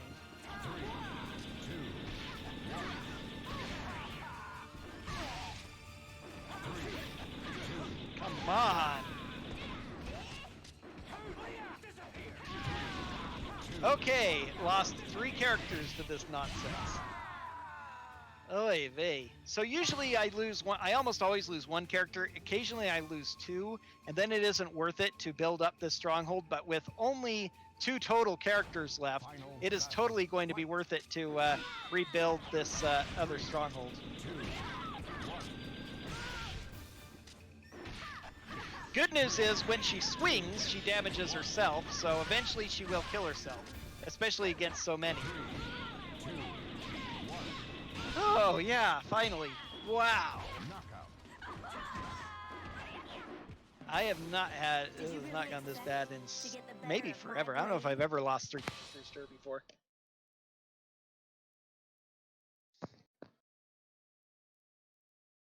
Well, the funny thing is, this actually means more experience, because you gain a small amount of experience by dying, and you still get the full experience for winning. So you get more experience the more characters of yours die. And if you're ever forced to redo a Chronicle because you lose it, you do get to keep all the experience you gained in the Chronicle. So losing is actually the only way you grind in this RPG, if you want to try grinding your characters up. Ha! Ha! Yeah.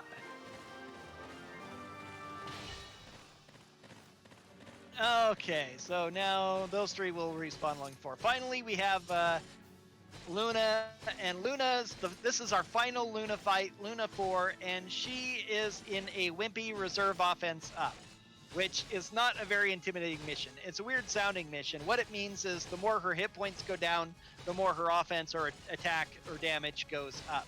She will do more damage when she has less hit points, which can be kind of devastating depending on the character it's on, of course, but it's generally pretty tame compared to I am impregnable and I will just constantly hit you and grab you and you can't do anything to me. We have to deal with Guardian Force 2 more times in the speedrun, and it's really annoying.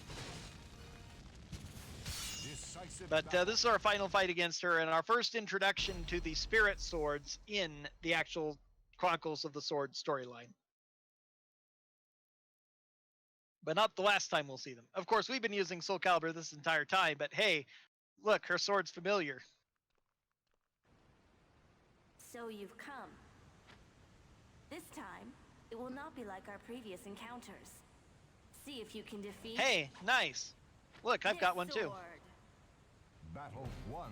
Fight.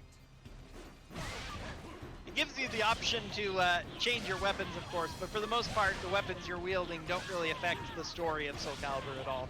And that's been a constant thing in the series. It gives you different weapons with oftentimes different attributes and stuff, and you can oftentimes, that characters will have a Soul Calibur or a Soul Edge, or maybe both, that they can wield, but it won't change their arcade story, basic story of trying to search for the spirit swords.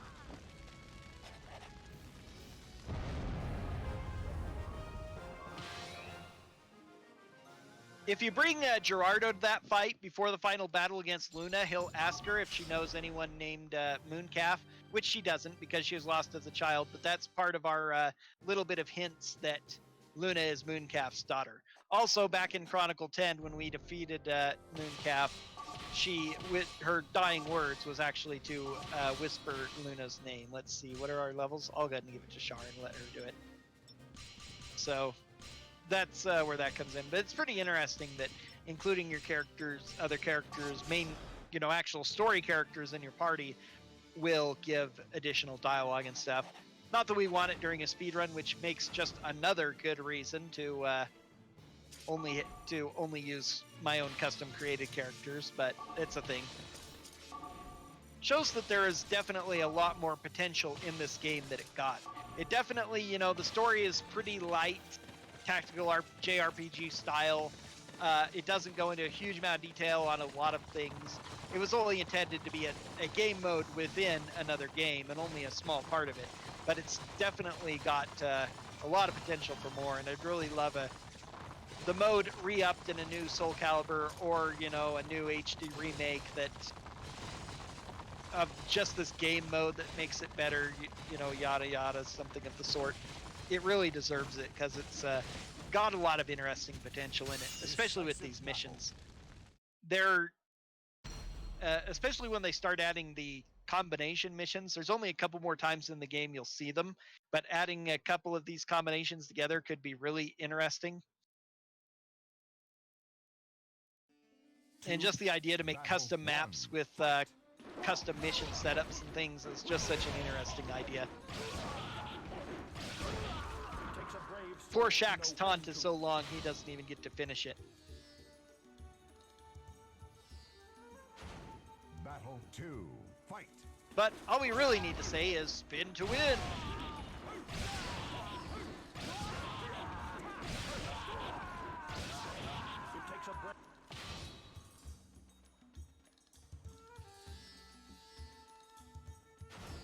Battle 3.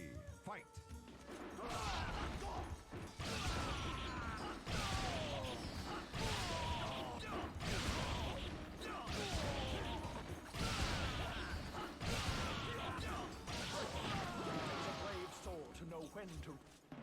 As you say, Looks like Shaq. I was fated to win this fight. Bit of a weird chronicle here because it's the only chronicle where you start with multiple strongholds and they're spread out. Every other chronicle, they're all close together, or at least there are none between them. But in this chronicle, I cannot even reach my other two strongholds from here. I would have to fight my way through other strongholds, and normally, if you're spreading your characters out to try and do everything, you would be cut off from being able to reinforce yourself, which is, again, just one of those things. He decided to run away, which is fine. Waiting for this character to show up so I can fight them both at once. It still saves time over fighting one and then rushing out to try and meet the other and fighting him. Then I'll be able to go forward. But those two characters that aren't moving on the left and right strongholds towards the top of this outer area are Soul Calibur characters on this map. Once again, totally ignoring them because this is any percent, not a C percent, to save 40 minutes. Fight. Here's Kiarkis again. Kyrkis has Grieve Edge, which is one of the coolest looking weapons here. Totally impractical and unrealistic, but very cool looking. And his particular unique one that only he wields, after you've fought him for the first time, you earn them and can fight with them yourself. But very cool looking Hell's design there that he's got.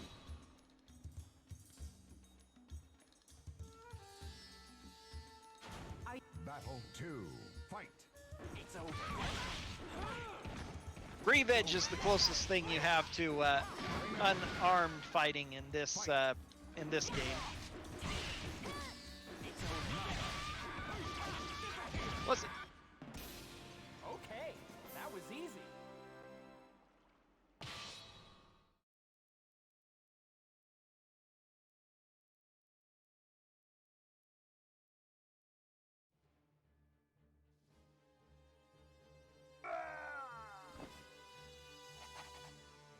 Okay. Once again, we are trying to raise money for direct relief with this marathon, so if you can donate just even a buck or two, it's greatly appreciated. Everything going towards direct relief to help battle against the coronavirus and the effects of it out there. And every dollar is appreciated. We've already got nice 54 greatly appreciated dollars that have been donated to us. So now, finally, we're going to do our defense here. Okay, that looks like everybody. Oh, I still haven't given orders to some of my characters either. I'm losing time because of that. I thought I'd given them all orders. I forgot. I only ordered them just slightly forward, I guess. What a mistake. Oh well.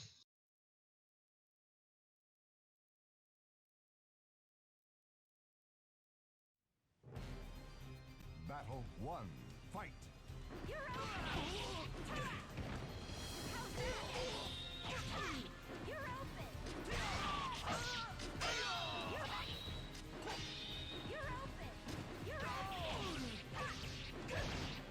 That was totally unfair. I can't believe that I got hit by the ring out. But again, that's why I don't mind the fact that a ring out is not an instant kill in this game mode, simply because it gives me recovery, and a very powerful one. This has been in a couple ways an unlucky run. A couple of really weird things have just happened in the last couple of Chronicles. Yeah, Chronicle 10 was the first time I lost to Samurai. The one loss I had way back in, what was Chronicle 5, I think, in the final battle, yeah. That's not super, well, it's been a lot more usual than I would like recently. It just happens sometimes, and there's so long it's going to, but I've been losing fights that I never lose and suffered in the last couple of Chronicles. Almost lost there, which could have been potentially bad. Because if they end up taking this stronghold before I can regenerate, of course, that means I have to restart the entire Chronicle, because this is my main stronghold. Because in this one, they're programmed, a lot of them, to attack the main stronghold. Or sometimes their script changes if I do weird things like take a stronghold first. Do you see now? You never Gets her stood up a to chance. 16. Most of my sword masters will be in the mid-20s by the end of the game, so she's already well on her way. My main character will be about level 50 by the end of the game, since he gets most of the experience. Shaq. The one of the things I've kind of talked about but haven't really pointed out yet. Let's see, I think... Okay, and you are all ready. To there for now. I've talked a little bit about the stat difference and how I can't show it, but I can show the hit point difference. So I just like to show the difference between Swordmasters and the Dancer there. So since Shaq is a Dancer, he has 314 hit points at level 40. At level 30, I mean. And Destin, who is only level 10, 20 levels lower, has 4 more, or 6 more hit points. 320 versus 314. Dancers are so weak.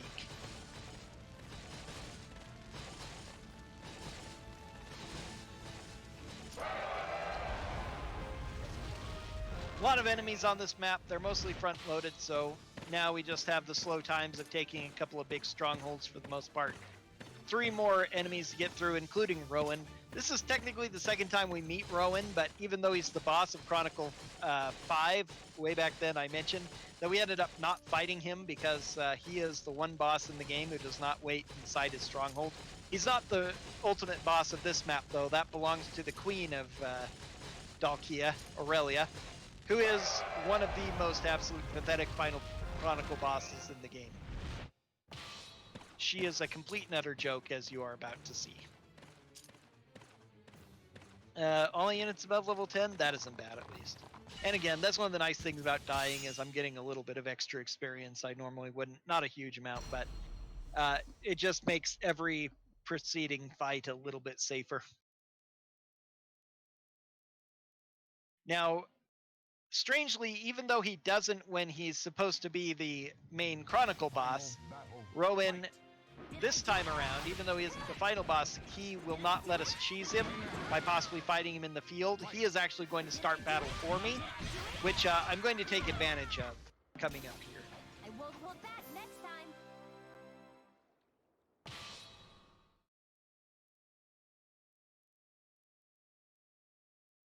And once again, I didn't order any of my other units out of the stronghold yet, so that I don't have to reorder them and pause the game more than I absolutely need to already. Because now I can just send them forward to the end, while Destan here, yep, was on them. Starts the actual fight. Okay, that's all, everyone. There's a weird thing with giving orders in that there's 2 ways you can select units. You can either move one of the sticks or the D-pad around to select units individually, or I can use the shoulder buttons R1 and L1 in order to scroll between them.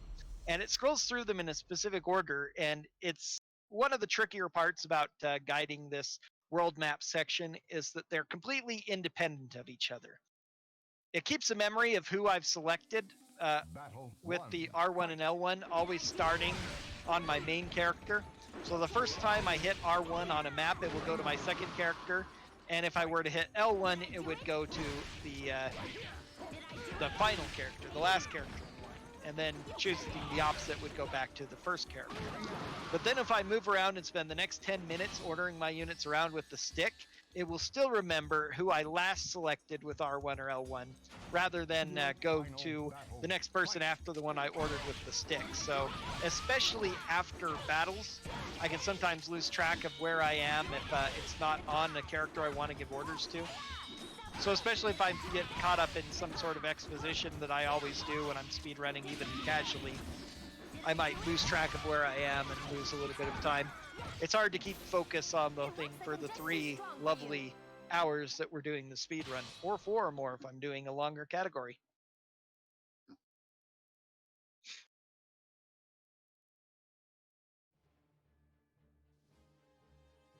Hopefully, maybe eventually Namco will give us an HD remaster for download on the PS5, but we'll have greatly reduced load times. Then I might get the speedrun done in 2 hours or less. Up to our final battle here. 550 whopping hit points now on this thing, so at 4 hit points a pop from my 5 characters, it takes quite a little bit to bring down. But we're coming up with our final fight against Aurelia, the Queen of Dalkia, and a really, really pathetic final boss for very final person of Dalkia. And then after that, Haltis destroyed itself, and Mileta, which came out of it, is gone. And this is Dalkia, and so with that, there's only one country left on the entire continent, the Empire of Grandal, which we are a part of. We've just conquered all of our neighbors and rivals, so the game must be over, right? I'm going to be way underestimated. What was I talking about? It's already under a 2-hour speedrun. What was I doing wrong before?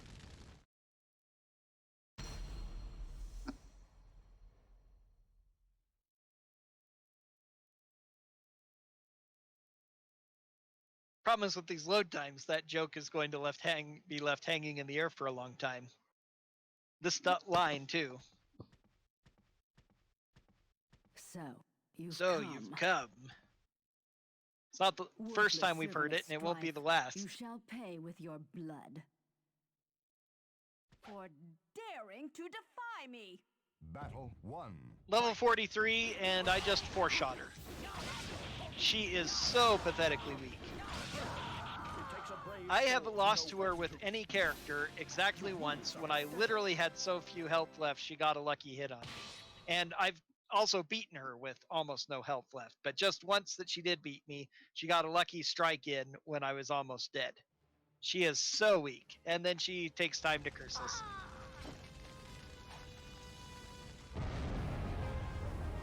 Chronicle clear. Well, that was anticlimactic, so now what? Well, 1 year has passed as we go into Chronicle 13, and General Gerardo, our beloved mentor, father figure, teacher, everything, has suddenly declared a rebellion against the Empire. And suddenly we are down to 4 characters, and more horribly, if you're playing casually, all of our old soldiers got taken away from us. And we're left with Abilia and 3 new scrubs, 2 of which are useless, 1 of which is really good. So it's pretty frightening playing casually because we suddenly have nobody left.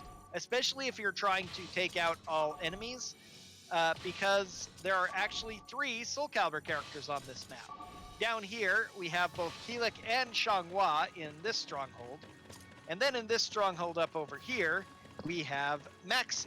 So naturally, those 3 who were companions in many parts of the Soul Calibur story are together on the same map. And it's really annoying. It's one of the more annoying maps on SC%, simply because it is so out of the way compared to everywhere else on this map. It's tucked away in this little corner with no other way to reach it but heading down that alternate out of the way path. And then after I've beaten them, I have to run all the way back. It's also the first time you ever have to fight 2 Soul Calibur characters back to back in the same stronghold. There will not be the last time, but it's very, very annoying to do that because twice the difficulty, 2 level 60 super bosses. Holy cow. Battle 1. Fight. But now we have to go through, even though Gerardo is our beloved father figure, we are appointed commander of the anti-Gerardo task force. And even though we feel, no, he must have a reason for doing this. I trust General Gerardo, but I'm going to idiotically follow my orders no matter what I think and go up against him and his rebels. So, you know, good to know that we have this big emotional crisis, but it's not stopping us from doing our job.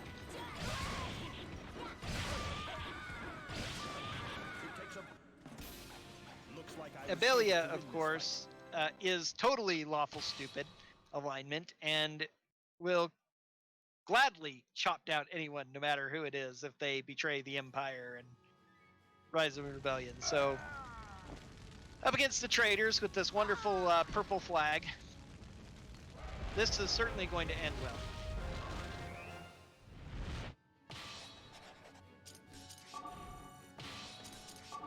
I have to shout out the outfits of some of these rebels too. We had our first of our 2 Spoony Bards, just a couple of male dancers with their tambourines and just very flamboyant outfits. We'll get a second one here in this stronghold.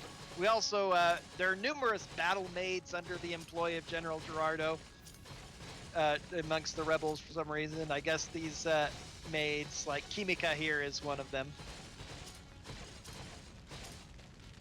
And I need to remember to get on the ball to properly deal with this section coming up in order to avoid one fight. Again, because of the time of loading, I sometimes stress out a little bit over making small movements to avoid just one more fight. Battle 1. Here's Leshy, the second Spoony Bard. Those colorful pants and the lion print loincloth on top, It takes a brave. plus the funky hat. Looks like I was fated to win this fight.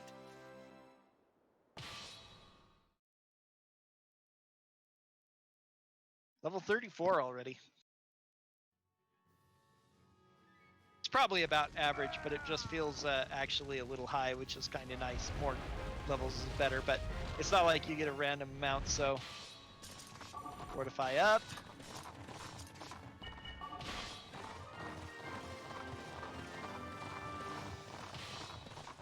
Waiting for all 3 of these guys to arrive so I can fight them at once. And just built that up 1 level so that this guy will not be able to reach me before I take out the enemy's strongholds.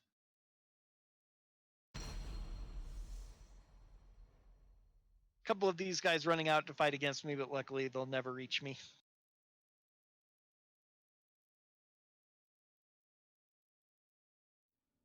Here's Battle Maid Battle Kimika. 1. Fight. Battle Ninja Kimika. Ninja Maid. That's what. And she is being really awful today. Come on.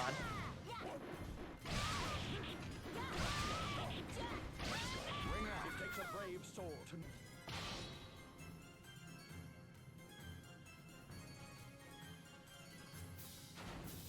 Battle 2. Fight. Ring out. It takes a brave soul to know...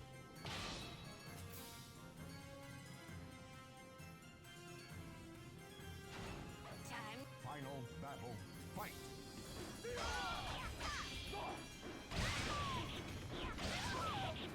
Maybe interesting to note that I really love taunting at the end of my battles, but unfortunately, one of the drawbacks to the non-Soul Calibur character styles, the 17 base creative styles, is that they don't have a taunt for some reason. They didn't give a taunt to any of them, so I can't taunt at the end of battles.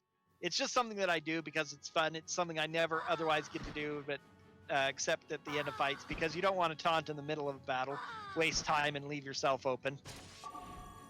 You know, if you're playing a human online, maybe, but not for a speed run, certainly. And I'm wasting time with these orders too. I need to order them all the way to the end. So it's a rare opportunity to see the motion, to hear the lines and stuff, and especially to hear it on different voices is interesting because they all have different. Whichever voice you assign to your created character changes the taunt line, of course. But I find it just very, very sad that I don't get to on the other 17. So. When I play casually, I actually rarely use Swordmaster simply because I don't get any taunts. I want to be able to taunt, so I put inferior but more fun to play Soul Calibur styles on characters, just so I can get those taunts in at the end of the battle. So now coming up is one of the, after the super easy final boss fight of Aurelia, the final boss fight in this mission is really awful, because Separate is an awful mission. Separate pushes you away from the opponent. So you saw how much Whirlwind could bother me. Well, this super high level Separate is by far worse, because it just pushes me straight backwards at such force. You're going to see it as soon as the battle starts. It is incredible the amount of separation that it creates between you. It's kind of funny sometimes watching it in a low level one, because the intensity, the effect of a mission actually changes based on the level of a stronghold. Lower level strongholds will actually affect both characters and not just the enemy if it's bad or the defender if it's good. So it will push both characters away from each other. And if the enemy is getting pushed away by a Separate, they aren't properly programmed to deal with that. So they will actually allow themselves to get pushed off the edge, which is pretty funny. But unfortunately, because this is a super high level one, it only pushes me back, which means that it's almost impossible for my spin to win to work. Unless I have her up near the edge, it will actually push me far enough away that unless she stands up straight after I knock her down with spin to win, it will actually push me out of her range. So as it turns out, this running forward Great Wall is generally more effective, and that works pretty well. I actually discovered this recently. It's kind of the fun thing. I've been playing this game for 15 years, ever since it came out, quite a lot. And I've been speedrunning it really commonly for more than 4 years now. And I only recently figured out that on this fight, just running forward and doing the running forward AB Great Wall tends to work a lot better than trying to do the spin to win. Which does have another name. I just always call it spin to win because, of course, it's an amusing title for it. This Chronicle is another very interesting one. It's the first Chronicle where the death of Shaq will actually lose me the entire Chronicle. So I need to protect Shaq, but I'm going to do it in a clever way. There's a couple of interesting things about it. We are surrounded by enemies, but these enemies happen to be the weakest enemies in the entire game. Their stats are absolutely atrocious in every possible way, including their battlefield stats here, their field map stats. they do minimal damage to buildings. Even though they're infantry, they should be doing 4, they only deal 2. So because of that, I'm actually going to get into a base race with them and just let them wail away on my stronghold, even though losing it would potentially lose me the entire game. It just turns out to be better to go ahead and let them do it, because I can get to the enemy stronghold fast enough that they won't be able to take my stronghold first. And I've lost a few runs doing this, or a couple chances at PB during a run at least. Lost a lot of time by trying this out and not doing it quite right and failing, but I've got it pretty much guaranteed now that I can do this properly. So it looks scary, since suddenly losing your main character means losing the game and we're surrounded, but these guys are so weak. Battle 1. Fight. 3, 2. It takes a brave soul to know when to. But that is... Very well then. But yeah, they're all pretty much that weak. She's actually one of the tougher defense ones, I think. I think she's a sage or something. Wasn't really paying attention. Probably should have been.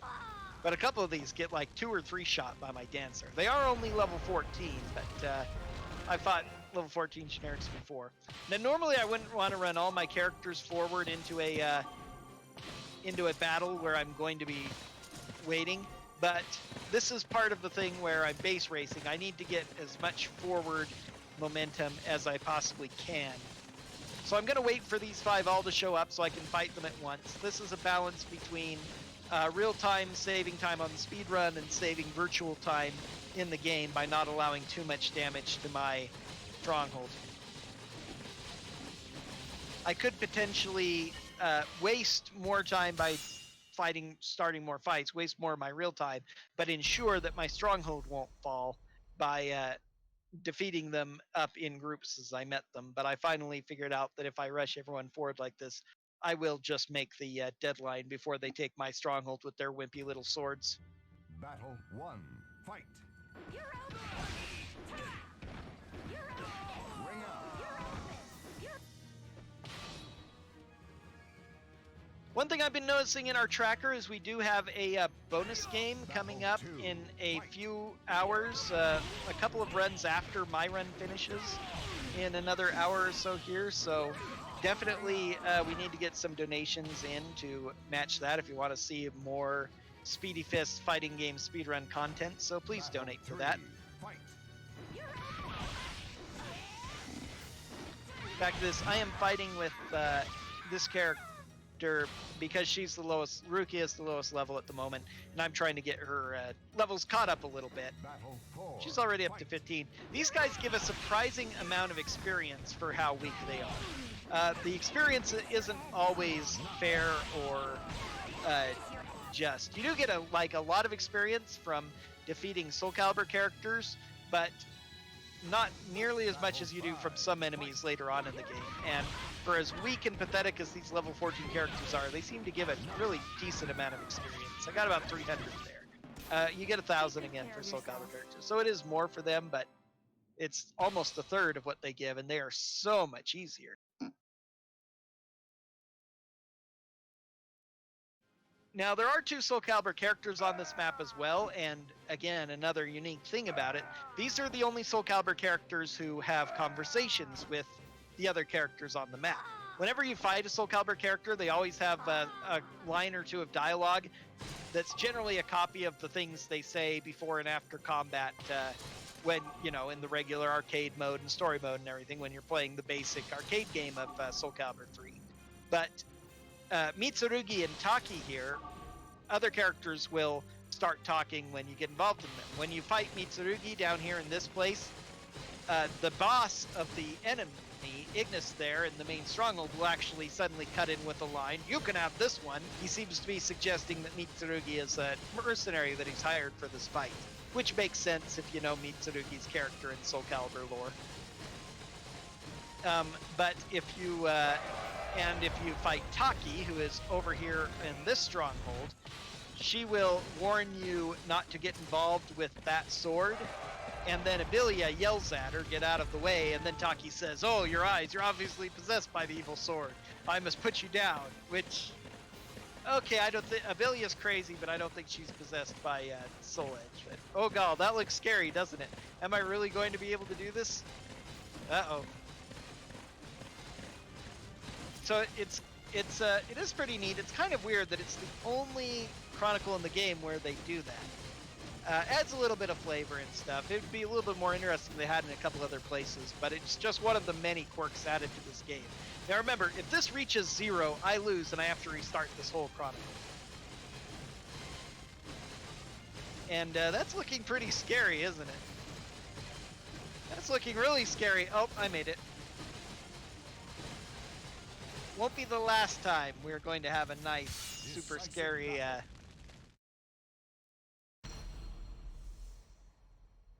base race like that either on any percent.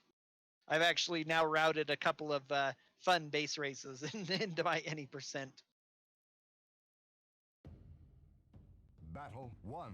Fight. Ignis here is also a really awful boss. He has Blast, which again doesn't affect much. He could kill me, and once again, everything would be ruined. Sometimes I pull my main character back if I'm actually afraid of losing him, but I almost never lose to Ignis, so it's really, really safe.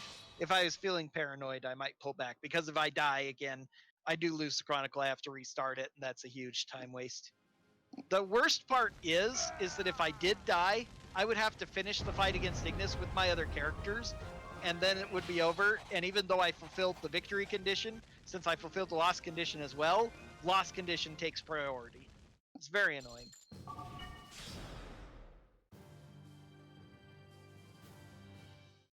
So now is our final battle against Gerardo. And this is one of my most proud, fun strategies that I have. I am so enamored with this strategy and what I've done with it. I guess it's going to be Charin because that just helps the most. I could have gone back and done another instead, but yeah, that's fine. Okay, and now I can do the entire end in one go because of how I programmed this. So there's a couple of things about this one. There are many aggressive enemies who I'm going to be base racing against that I have to account for, which is why I have one character coming by a strange route. One enemy comes out for whatever reason, but it means that I get to give that one order and don't have to reorder, which is just an interesting little small bonus to getting my times done. Getting this done in a good time.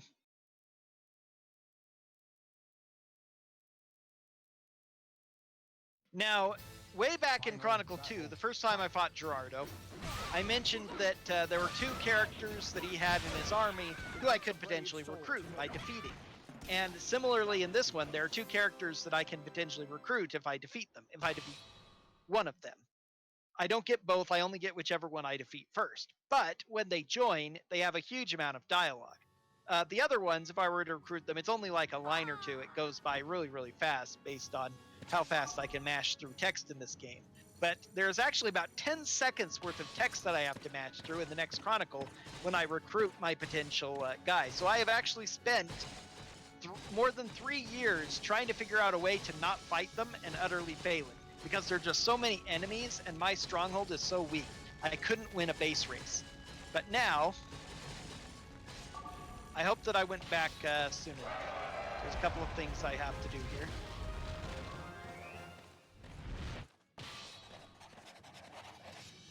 Okay, I need to fortify this up to 3.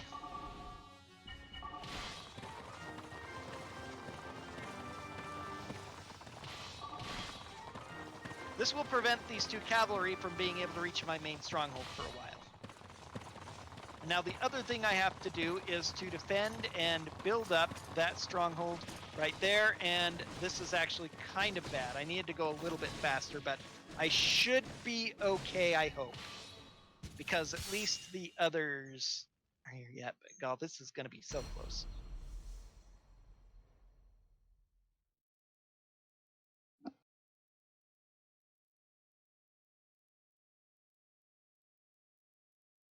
Well, good thing I have a really, really good estimate.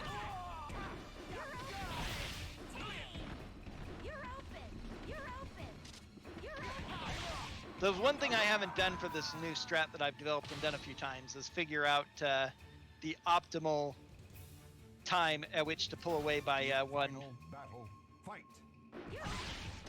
pull back my one defender that I'm planning on using. They're being pretty awful combat-wise too. There we go. Fall off as well because that's funny. Do you see now? You never stood a chance.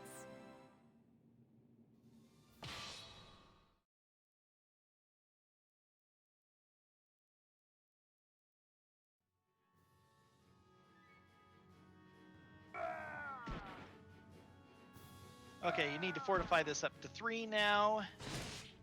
This is going to be really close. I needed to move just a little bit sooner than I did, I think. Now I ignore those two, though, because they are not people I want to tangle with. Balefan is one of the 2 people who could join me, so if I do this right, I'm not only saving a little bit of time by doing less fights on this one, but as I mentioned, I get to save an extra 10-ish seconds from not having certain dialogue in the next Chronicle.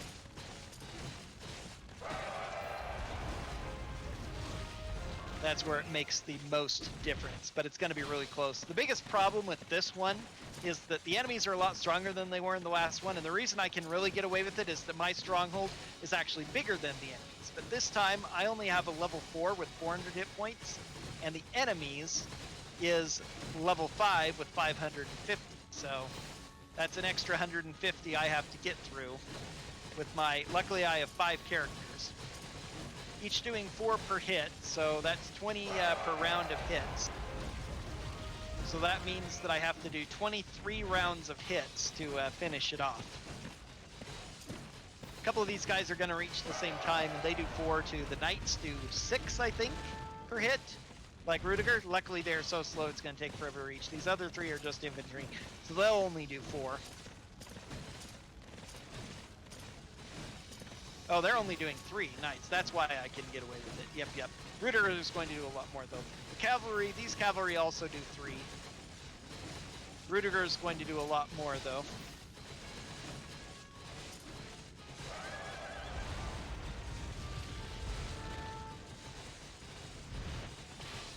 They took that back, doesn't even matter.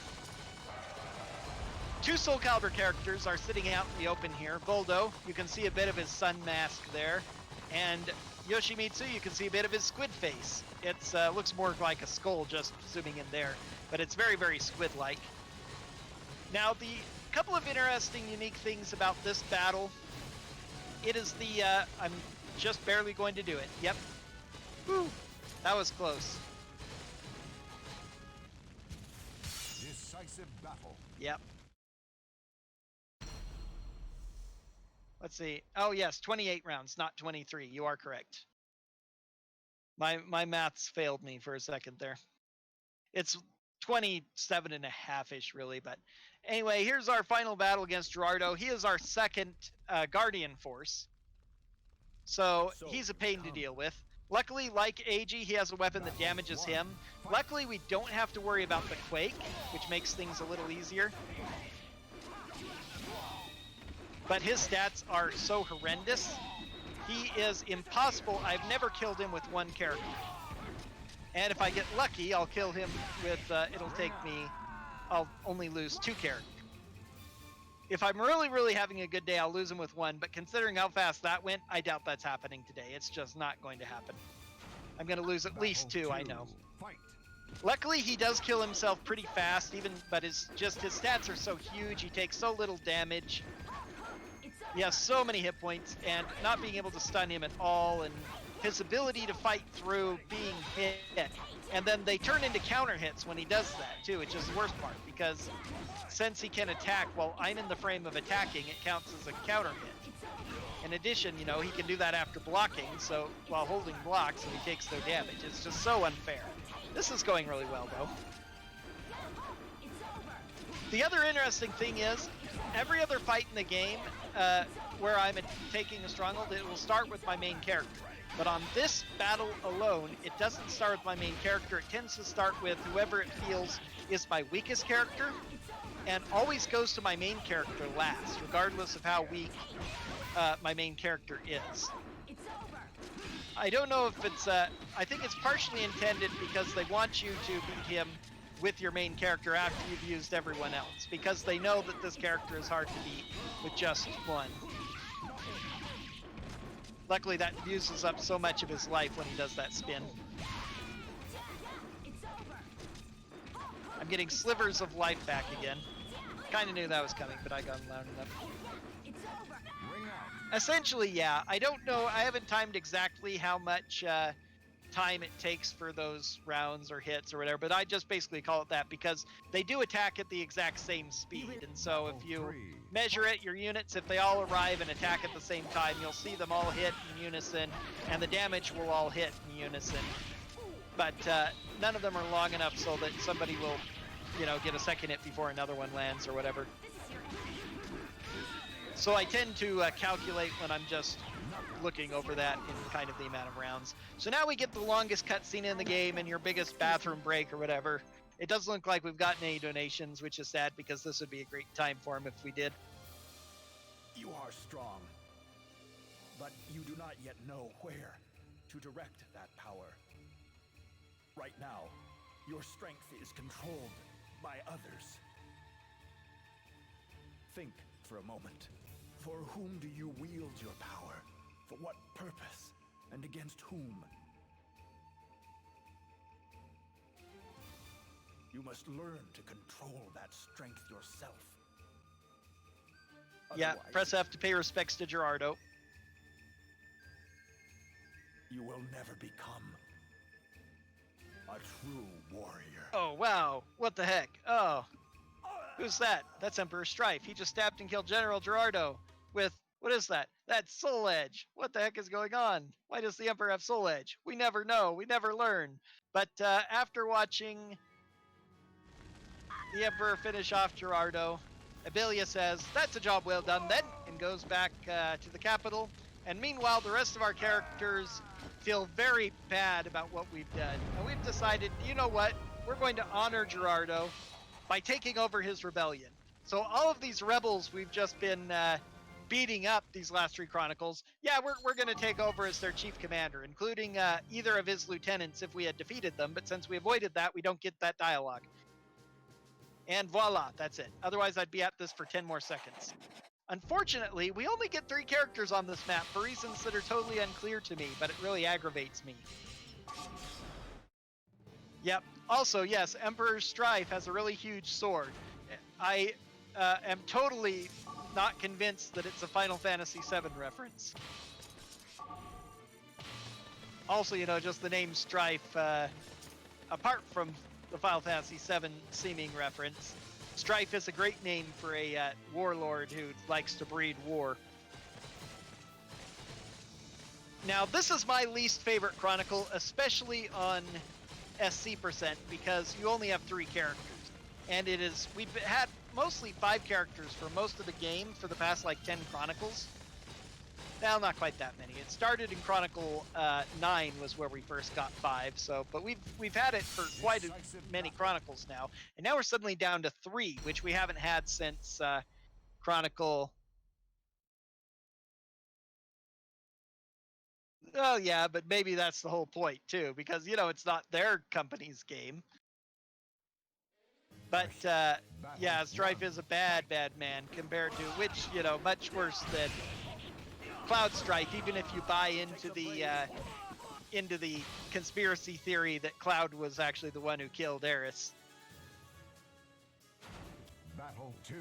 Fight. But we've had 5 characters all this time, and remember that, as I mentioned earlier, strongholds grow bigger as you get in Chronicles. So the last time we had 3 characters was way back in Chronicle 4, and the strongholds were nearly half the size. So now, because we have pretty much half the characters we should have, this Chronicle takes twice as long as it should, just because of how long it takes to get through all the stupid strongholds. In addition, we have some really powerful enemies It takes a brave soul to that... just the huge amount of enemies that we have to go through in this. We have some really powerful enemies now. We're starting to fight Grandal Elite, who have insanely high levels. They're all in the high 40s to low 50s, and their AIs are incredible. They are incredibly vicious, and Their stats are higher than they should be. In addition to having those high levels, and they just have aggressive AI that attacks constantly. They are bad news. So it's real pain to deal with this. It's kind of fun in SC% because of one of the battles. This one down here. This is the Zoselmel fight. In this mission, down, lose. Another really great translation. Down, lose means if you fall down, you lose. Which it's a lot more dramatic than it sounds, because if your character is knocked to the ground and they fall on their back or on their front, they are suddenly blasted into the air by a bomb and lose all their life. It's incredibly dramatic looking and quite viscerally satisfying when you do it to Zoselmel, but it happens to either one of you. Donuts and Strife? Okay. Yeah, but so it's kind of an interesting fight. He's really weak to shoulder charge, which is why I don't mind it. Some people have said, golly's the worst fight because he one-shots all your characters. Yeah, he's programmed to do it, but if you know the way to cheese him, which is with Katana shoulder charge, he's pretty easy to take care of. The bad fight is the one on the upper far right there, and that is because it's a 2-character setup. It's probably the only one that's really worse than Sungmina because it's 2 at once. You have to fight both Talim and Yunsung, and they have a whirlwind stronghold, which is really powerful. And once again, they are programmed to take advantage of that. So it is a huge pain. Luckily, this is any percent, so we just get to skip them. Instead, we just have to deal with everyone else. And it's going to be a bad day when even the basic AI are wailing on my poor dancer. Poor Shaq. What did Shaq do to deserve this?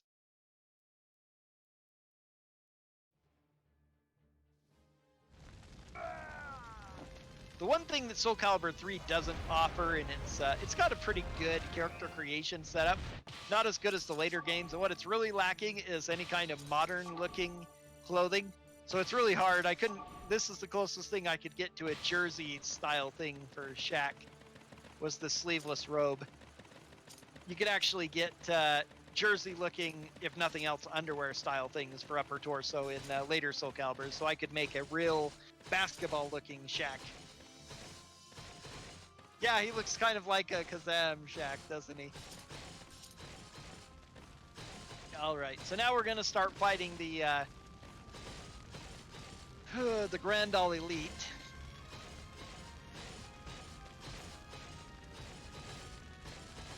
The one nice thing about doing this on SC% is that I actually, even though I have to fight more characters because I have to fight Soul Calibur characters, there are a couple of these fights that I fight on any percent I get to skip because I've figured out a way to AI manipulate them down.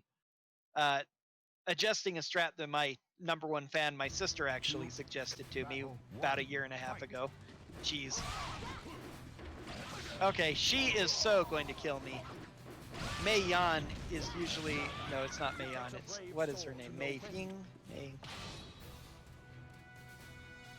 Mei Lan. I was close. Mei Lan. She's bad enough even when I'm full. Yeah, knew that was going to happen. Oh well. I generally expect to die at least once in this Chronicle. If I don't die, it's a really, really good Chronicle, so I've got it out of the way. This is actually one of the better places to die.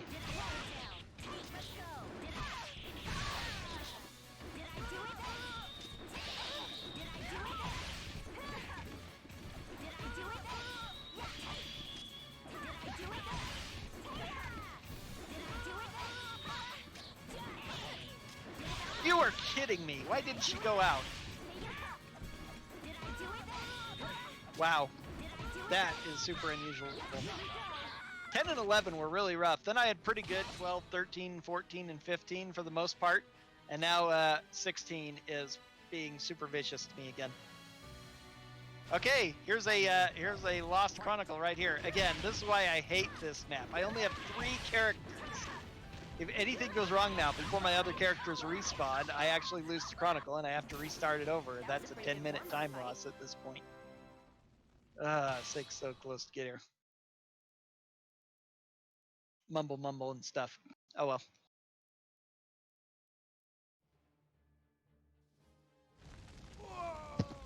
Well, definitely need to build up the stronghold, so I'll regenerate here rather than at my main stronghold. That would be a huge waste of time to have to run back from there.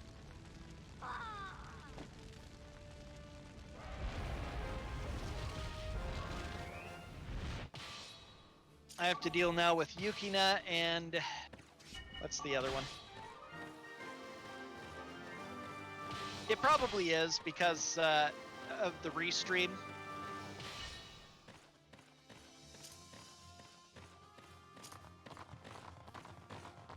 So yeah, you're gonna hear me. That's pretty common. You're gonna hear me comment on things. If I'm commenting on it immediately, which I do on occasion, you'll see it happen several seconds after I comment. The audio is being taken directly from Discord, so it's pretty well. It's still there. It's always a stream delay, of course, but there's a additional stream delay from restreaming on the video. I'm trying to keep that in mind when I point things out in the map, but sometimes it's hard. Ring out. Fight.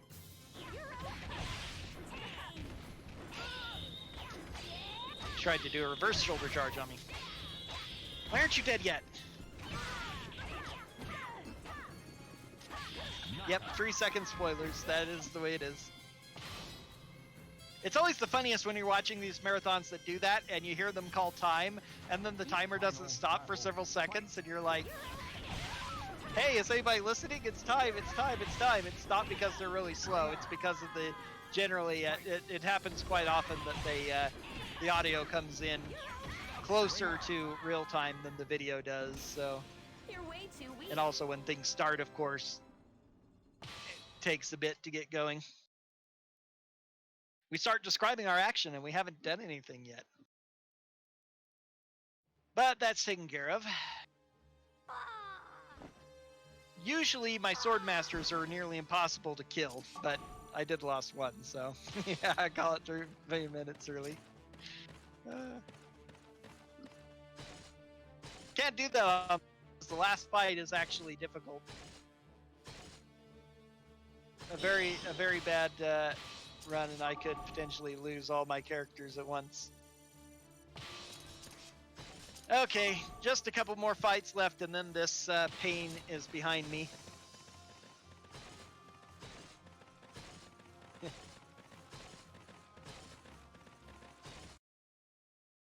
Yeah, indeed. Okay. So this is another one where the ending fight's a little bit anticlimactic. Whoa, what the? Okay, something happened to the video. Is that on my end? I don't think so.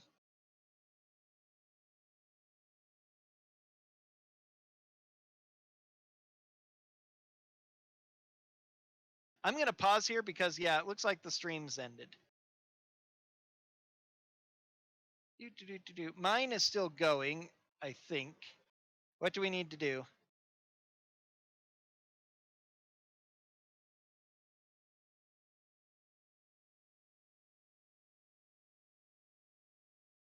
Thank goodness no action is actually happening in the game itself right now anyway, before I paused it, just taking an empty stronghold.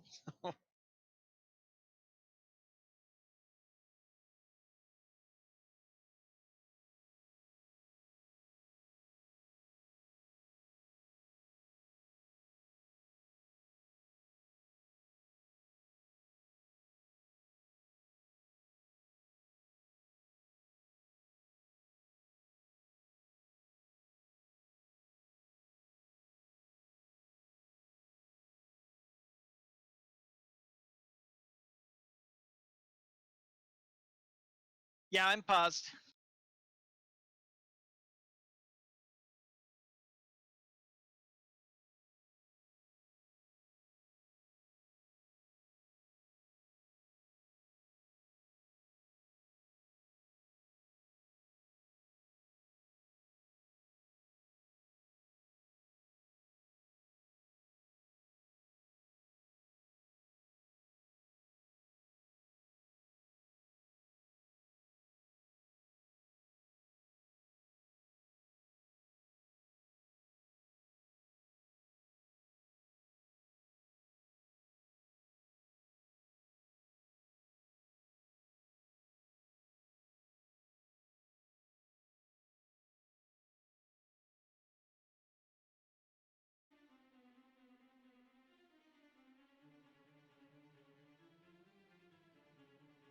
Okay, we're back.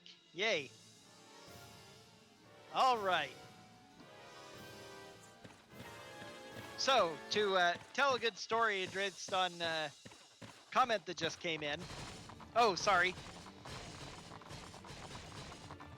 Yeah, that's right. You have to restart the timer too. Okay. You just got it? Okay, we'll just go. It doesn't matter. It's not like this is going to be anything close to a PB. I already know that I've had way too bad luck for that. So, yeah. Anyway, to go back to that, interestingly, Link being in Soul Calibur 2 is the whole reason I discovered the Soul Calibur franchise. Because my sister worked at Blockbuster, and she was a huge Link fan. We never got the only Nintendo console we ever owned was Super Nintendo, but she loved A Link to the Past, and we loved it. And she saw Link on the cover of Soul Calibur 2 and was like, wow, this is a game that has Link in it. We have to try it. Oh, this one's for GameCube, but I've seen it in our thing for PlayStation as well, and we have a PS2 now. I'll get the PS2 version, and then my brother and I can play this. And she brought it home. And she grabbed it and brought it home. And of course, she didn't realize that different consoles had different guest characters. We didn't figure that out until playing it for a while because we couldn't get Link. And she got, really, she was annoyed by that. But I went ahead and kept playing the game anyway because I found it to be a lot of fun and just fell in love with it. Then, from there, they started doing Soul Calibur 3 and we're advertising it. Soul Calibur, and you get to make your own characters. And I was sold because character creation is something I absolutely love as poor Shaq takes a dive. 3 seconds later, you see him take his dive. On Xbox, it was Bon, and on PS2, it's Heihachi from Tekken. So PS2 definitely got the short end of the stick. Fight. That's a weapon that does chip damage when you block, so she killed me with it, which is super cheap. Very annoying. Another death to make this.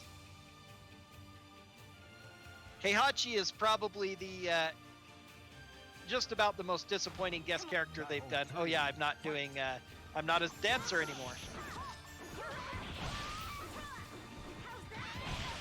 Depending upon how you feel about, say, 2B or Geralt. Or even how Maru in SC6, but they keep adding guest characters to SC6. Did you really expect to get the better of my blade? There are numerous famous female characters in this game. Yeah, indeed, those star tambourines. The probably most infamously hot girl in this game is Ivy in her purple recurring dominatrix outfit and her whip sword that transforms into a whip at her command. 2B is pretty fun. I never played Nier Automata. I've watched plenty of speedruns of it, and it looks like an interesting game, but it's just not my style of action RPG. But she is pretty fun to play in Soul Calibur 6. Her style's pretty interesting. Got a lot of different setups in it. Geralt was a lot of fun because he finally let me play a spellcaster swordsman in Soul Calibur and make custom characters. Yeah, oh, I didn't catch that. Was that intended? Brain goo? Dancing with the Stars? Yeah. This is the second longest break in the game, is trying to take down this stronghold because I only have 3 characters to do it, and it's so flippin' huge. Not to mention the path. If I don't die here, this is the probably longest overall break in the game, because then I just order my 3 guys and they go. But since I have to wait for the respawn to reorder, that breaks it up a little bit. I do run a little bit of Soul Calibur 6. I'm not really much of a... I'm actually not a fighting game runner myself. Speedrun, I'm more an RPG player, but I happen to like the Soul Calibur series, and so the RPG modes that are in the games I really like. I don't speedrun I've speedrun Libra of Souls for Soul Calibur 6 a little bit, but not very much because it just is not as appealing to me. It's as a speedrun, it was really fun to play casually, but as a speedrun, it's a mash, skip, and that's it slugfest. And also, one of the things I really enjoy about doing this is that I have set the speedrun up so that I can custom make my characters before the game really starts. So I can change what I make my custom characters, and that's what makes it fun. But you can't really customize your characters until after the run has started in Soul Calibur 6, which takes a lot of the fun out of it for me. Otherwise, my actual other speedrun that I do a lot of is totally unrelated. They are old gold box AD&D computer games for the most part. Pool of Radiance, Curse of the Azure Bonds, Champions of Kryn. Totally different than this stuff here. But I'm always glad for the opportunity to show off an RPG fighting game hybrid for Speedyfists. Which again, Speedyfists is our fighting game marathon. I was talking a bit about RPGs, but this is a fighting game marathon raising money for direct relief. Please donate. We have some incentives to meet, including some bonus games that are coming up in a few hours if we can meet the incentive.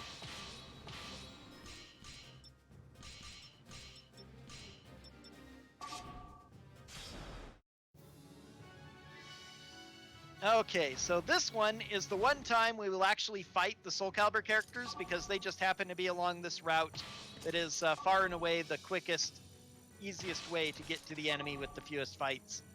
So we will be going up against Sophitia and Tira. Sophitia in a really interesting thing, along with Mega, who would be if we were playing this casually, Mega would be our best friend, and we would be super happy after this Chronicle because we'd get him back. So, because most of the enemies who are inside of these strongholds here are the units that used to be part of our army way back in our earlier Chronicles before the end of the war with Dalkia, and they were all removed from our party. And they've just been given shards of Soul Edge, which have turned them into zombies and made them follow the commands of Aeolus, the boss. So otherwise, they don't want to fight us because they love us as our commander. They're our best friends. And we could recruit them again by defeating them, but of course that's slow and we don't need them, so the only one we'll beat is Mega. Decisive battle. Yeah, how are the audio levels? I hope they're okay.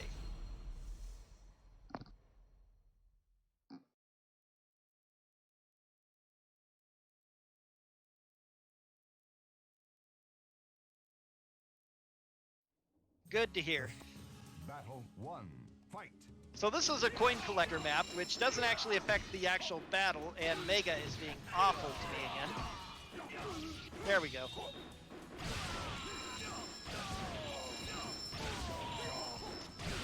Now let's hopefully Sophitia will be a little bit nicer.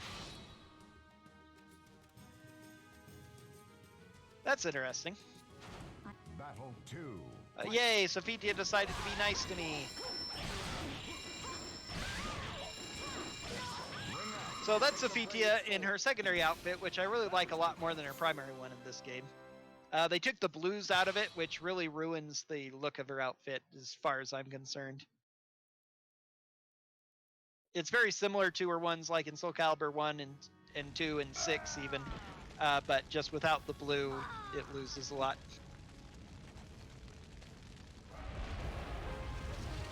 Discord audio isn't delayed? Oh well. Okay, next up is Tira, who I'm going to skip fighting with my main character because that's another hot new strat I've discovered.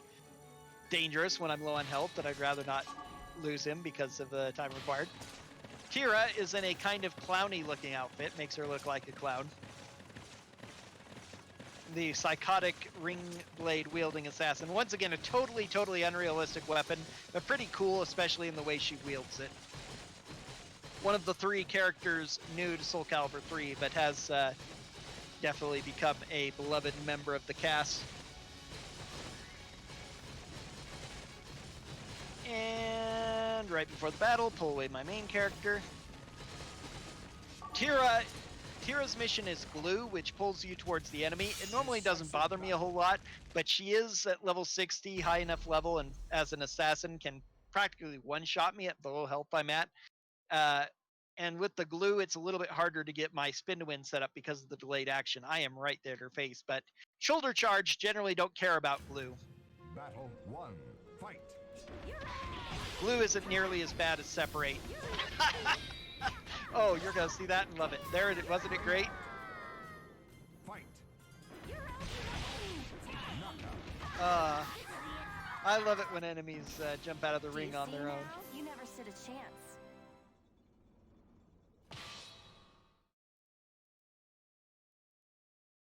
There are so many good moves in this game that allow that too. Yeah, I've done it at least once myself with the katana in this run, and it isn't a super uncommon occurrence to happen.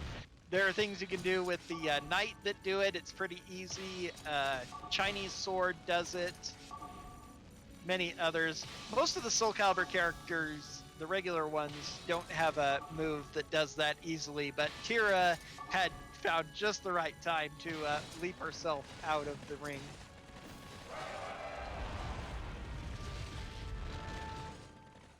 They really toned down those amount of moves in the later Soul Caliburs. It's one of the things that makes this great. Yeah, Yoshimitsu can literally fly off. Okay, so we've ignored all the rest of our commands. Now we're going to fight Aeolus. I mentioned way back in Chronicle 4 that there are two characters that are exceptionally tall, two bosses. One was Arion, and Aeolus, the boss here, also take a note of how tall he is, especially compared to poor Shaq. Shaq, you know, is a 7-foot guy. He's tall, but this guy is even taller. Not that Shaq is actually 7 foot in this game, because you can't adjust your height levels in this game. They don't add that until later Soul Caliburs. But for whatever reason, these characters they made exceptionally tall, and I just don't know why. Oh no, they took another one of my strongholds. Whatever shall I do?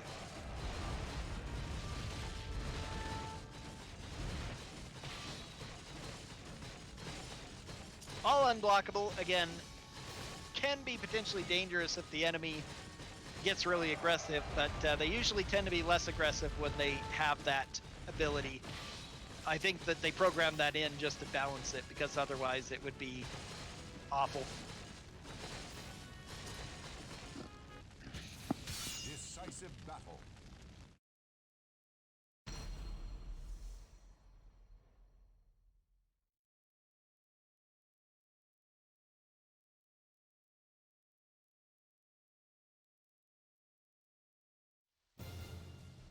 Battle 1. Fight. And Aeolus is nice to me today, so I don't have to worry about losing him. And oh, that was actually not a good ring out. Because of that,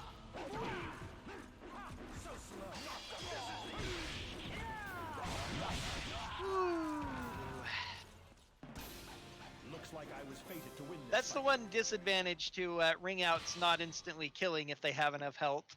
Because when I've got it would have been better if I hadn't hit him with the ring out, because I would have been able to kill him with the stun lock. But when it resets, I have to reestablish it. Sometimes, yeah, he is very tall. And now Aeneas always rejoins us. He's our first companion we ever got, and he's the voice for them all, so you don't have to defeat him to get him back. So all he got was Mega and Aeneas, but once again, that really doesn't matter. Okay, so pretty minor thing in this one, but I'm going to go ahead and make my main character a cavalry to do a little bit of manipulation. So now we're going to have Shaq on a horse. Mostly because it's slightly different, and also because it slightly helps with the strategy. It helps a little bit more on SC percent when I go to the opposite side of the map, but I have to be careful on this map. The whole reason I'm doing this is because I don't want Shaq to get involved in any fighting, because he is... Wait a sec. If I'm remembering how I'm going to do this right. This is one of the maps where if I lose Shaq, I lose the Chronicle and I have to restart it, so I want to avoid doing that. There's a lot of dangerous enemies, so rather than having him get involved in that, I would rather have him serve as a distraction. So by pulling him down here, waiting for this person to show up about there, yep. And then those three will start moving south right about now. And now I run back here.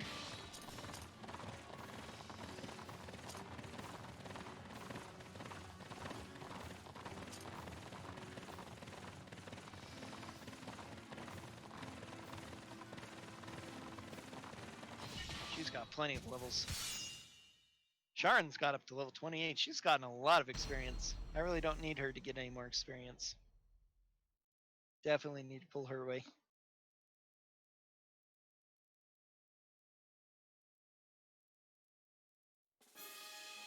Final battle.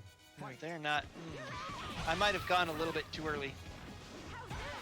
Looks like too many of them are coming up north here, which is going to waste a little bit of time on me. This is one of the maps where it's hard to manipulate the AI the way I want. It's actually a little bit easier on SC%. Though it still takes longer because I have to fight Siegfried. Siegfried is the next to last Soul Calibur character, and you fight him on this map. He's down in the southern stronghold, in the south middle. So on SC%, I have to take the southern route so that I can beat him, but there's a lot more strongholds in the way. It's still faster to send everyone that direction, though, than to split them up. But the good news, the thing that makes it nice, is that it's a lot easier to manipulate more of the AI up top here and get them to come after my main character where they will not bother me. And the cavalry strat really works for that. But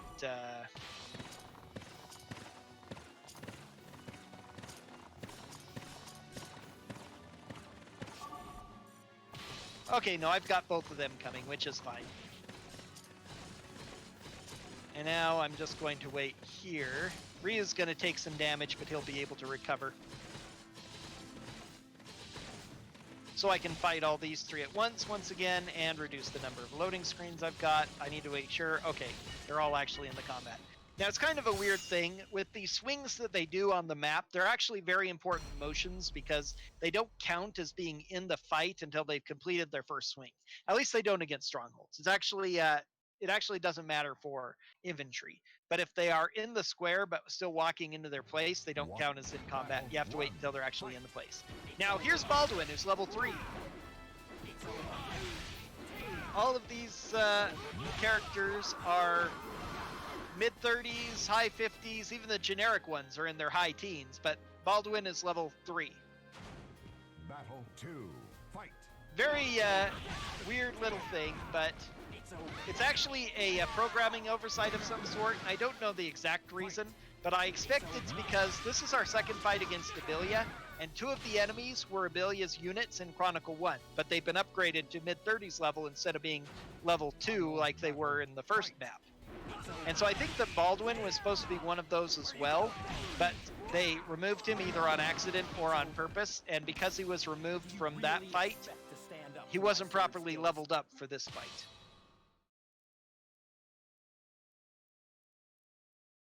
What's that about, Sofitia? We fought her back last Chronicle. She's one of the only 2 that we fight. Yeah, she was in this, she was in here, yeah. The one you were talking about before, she is also, yes, she is also one of the well-known ones. One of the, yes, she is one of the famous female characters in this game, yeah. And we actually, she's one of the only 2 Soul Calibur characters we fight. We fought her in the last Chronicles, and she's on the short path. But for pure sex appeal, Ivy is definitely the most famous. She has the fullest figure and the most revealing, scantily clad fetishist sex appeal outfit in her primary outfit.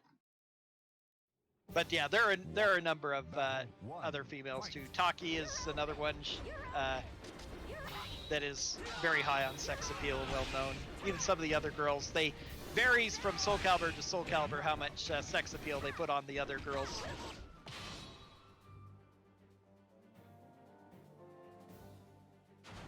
Battle 2. Yeah. As I say, I'm mostly into RPGs myself. I always did kind of like Soul Calibur more than a lot of other action-y style games anyway, but you know, they don't grab my attention a whole lot for a long time. I haven't played a lot of Soul Calibur 6, even though I've got it and I've still been buying all the upgrades. I really don't play a whole lot of Soul Calibur 6 anymore, even. But this game mode I keep coming back to, which is why it became my first speed run, and why I keep coming back to it again and again. It's my preferred speed run. Okay, so now all we have left is Abilia and her guards. Yeah, this is a fun RPG mode.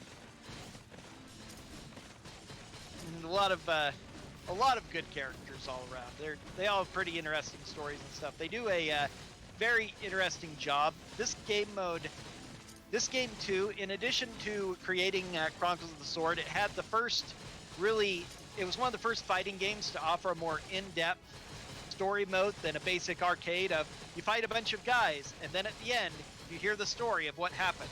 The first few Soul Caliburs did that same thing, but the actual story mode in this game of Tales of Swords for each of the different characters is interactive. There are a whole lot of different choices you have to make and different paths you can take, which make you fight different enemies and journey to different parts of the world. And let's see, Sharon, is the time yet? Not quite yet. And so that's also another interesting thing about it. You see much more about these characters because of that. You get a lot more knowledge of them than you do with most enemies. So now, I'm going to go over and show this off really quick. So these guys are trying to get to my main character, but I don't want to fight. It's one of the reasons I went to Cavalry, because not only are Cavalry fast enough to outrun just about anybody, but I can now serve as a plug here and attack this stronghold. But because I don't want to go quite in though, good thing I went back. Because I do so little damage, I'll be sitting there whacking that stronghold, they won't be able to reach me, and it'll just continue like that towards the end. And now I'm doing the same thing here. I don't want to fight those two guys either, so I pulled him back, so he will attack that stronghold instead. Now I just have the fight against Abilia. Decisive battle. So this is our third and thankfully final time we have to deal with Guardian Force. And by comparison, she has neither the super high stats of Gerardo nor the quake effect that we had to deal with Ag. So she's the easiest of them by far, and on a good day I can kill her with one person. So we'll see how well I do today.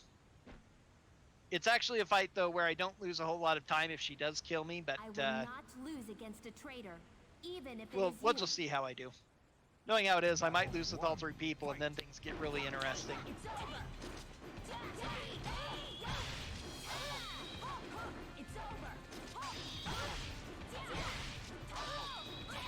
Once again, it's totally unfair that she can do guard impacts, and I just go through her, and then she can keep hitting me.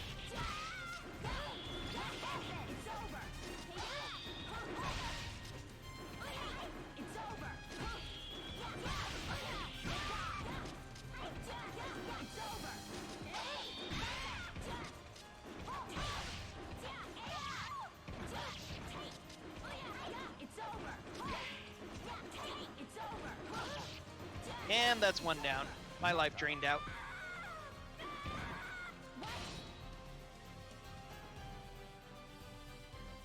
Okay, one down.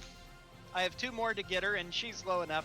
The one bad thing is that she, unlike the other two who are on this mode, she does not have a weapon that damages herself when she attacks. Though she does take chip damage from blocking with that weapon, so she will go down eventually.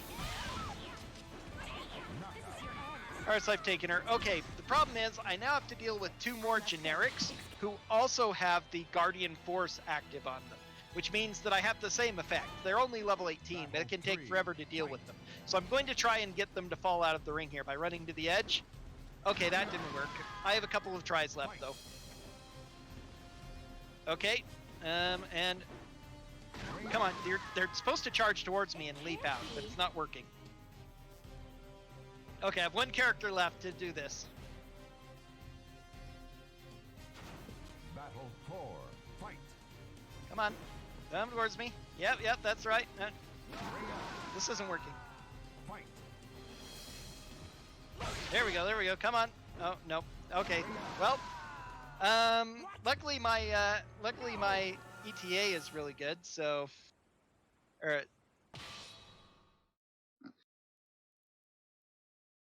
I mean, my estimate is really good, so I have a lot of time to make up.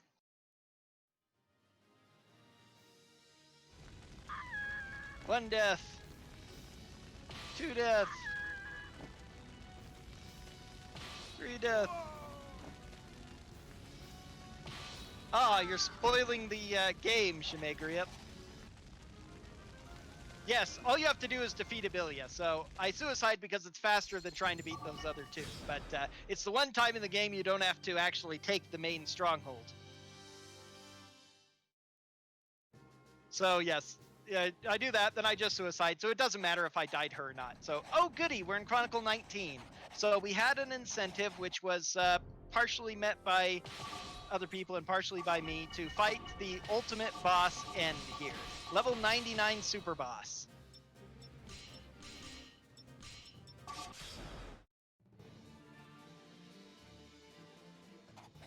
Yeah. I really like to debate that part because yeah, it's just one of those times where you can do it. It's just a weird strat to suicide. It's the only time in the game where I do anything like it, and it's the only time it works. Again, it's the only time that you can ever not take the main stronghold and win the game, because all you have to do is beat the boss. Now, once again, if I try doing that with my main character, even if I kill Abelia, even if I kill all the rest of them as well and take the stronghold, if my main character were to die in that fight, I would lose the whole Chronicle too, so I have to keep him out of the way. But now, this is an optional super boss over here. End is a level 99 Sword Master. He has the best stats in the game, highest damage in the game. He is devastating. Luckily, his mission isn't super great, and he doesn't have a super great weapon, although he does have the katana style, which I've been abusing just for the shoulder charge, but the AI is really good with katana style.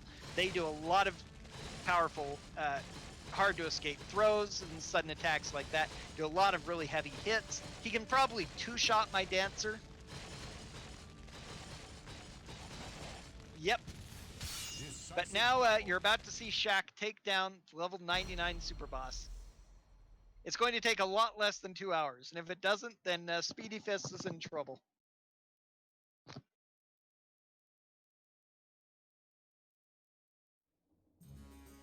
Battle 1. Fight. Bad start. He is not being cooperative to start with. Okay, I've got him. Maybe not. Nope, I've got him.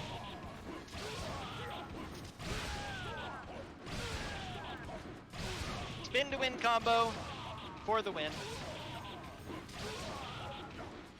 Oh, darn, he didn't quite die. That's actually bad.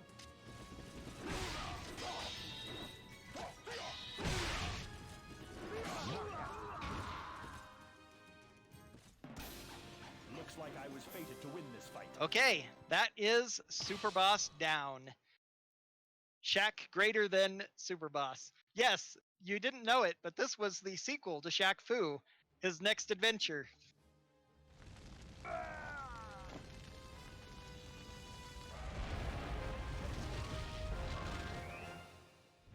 Not particularly, no. He has a little bit of dialogue as if he's a Soul Calibur character, but End doesn't appear in any other Soul Calibur anywhere. He doesn't even look like Edge Master, so I thought for a little bit that maybe his name was slightly just misspelled in the translation or something, and he was supposed to be Edge or something, but no, he doesn't look anything like Edge Master from the other games, though there's no reason for it. Just a level 99 frickin' purple health bar super boss in the final level. And he was worth a lot of experience, though. Shaq is already level 49.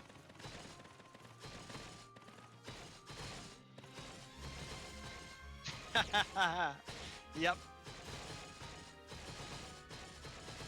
Yeah, but it's he's pretty infamous for being SC3 actually, despite the fact that it is one of the least played fighting games because of the difficulty of getting it on PS2 and playing it because of the save problems that so many people experience. It has two infamous super bosses that everyone talks about. One is End, of course, and the other is Night Terror, who I've also taken down easily with Spin to Win in previous installments of Speedyfists. Oh yeah, I forgot I'm supposed to go here too. They are really hard to beat without cheese strats. They are really tough, and especially because of the fact that just his enormous stats being in this RPG setup. I mean, he had over 800 hit points. My characters have half that.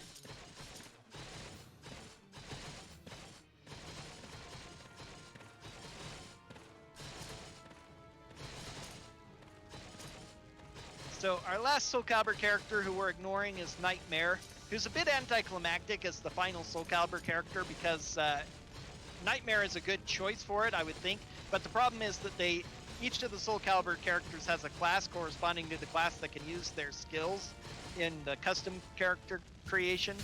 And so he's a barbarian. Barbarians can use the soul of Nightmare, therefore he's a barbarian. And while barbarians are a decent starting class, they're probably the best overall class for beginning the game. They're still a beginner class, and their stats are garbage compared to knights and pirates and samurai that you encounter later.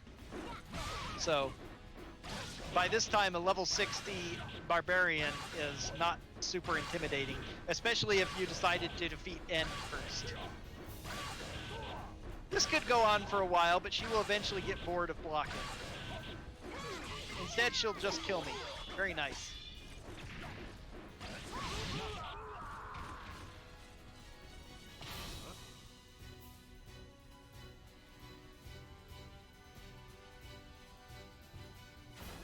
Battle 2.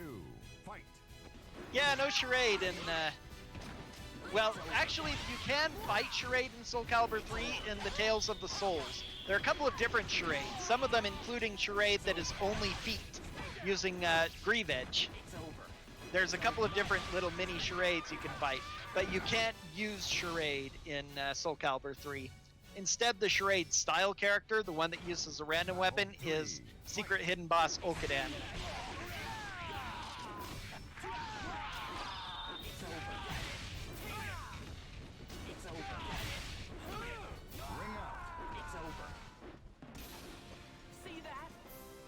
Okay, 22. I think most of my characters are in the 20s now.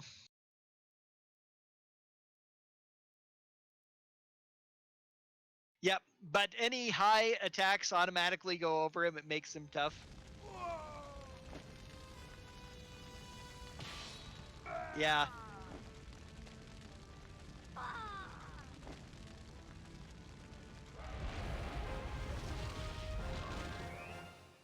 Yeah, it's been a while since I've toyed with it, but if I remember right, whoops, nope, actually I need to go all the way. Who is the lowest? Not Ryu anymore. Rukia is 25, she can go all the way. 31, you can go all the way. It might be, is she the lowest? Destin, you. Go ahead and fortify this up.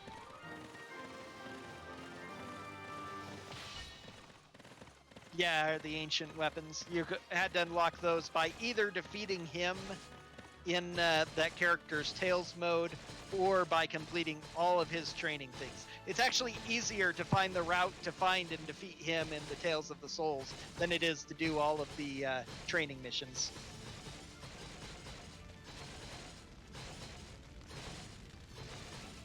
Doesn't look as great because of the restream. We have to the stream's quality isn't as good. That's the main thing. This would look a lot better if I could use, if I could stream in optimized settings, but you know, because of the community restream stuff, it's have to downgrade a little. I apologize, but that's what we get.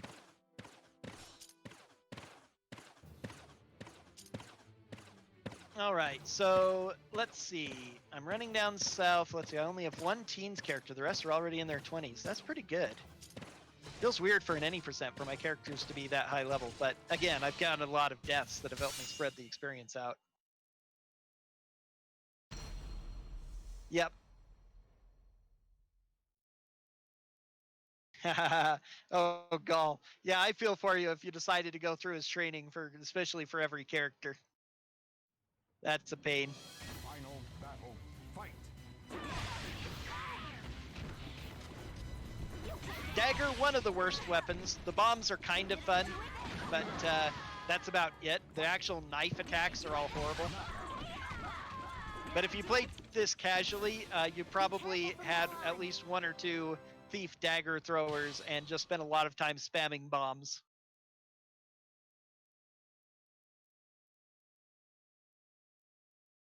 Yeah.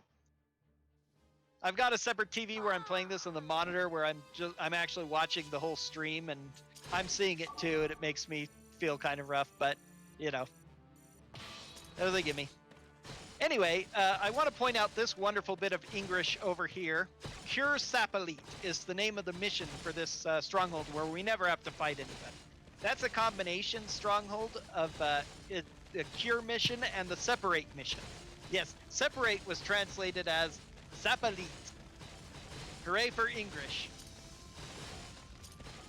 Probably the whole reason it was never caught was because of the fact that you never fight anybody there, so nobody really paid attention to it. Otherwise, I really don't have a better excuse for how they missed that.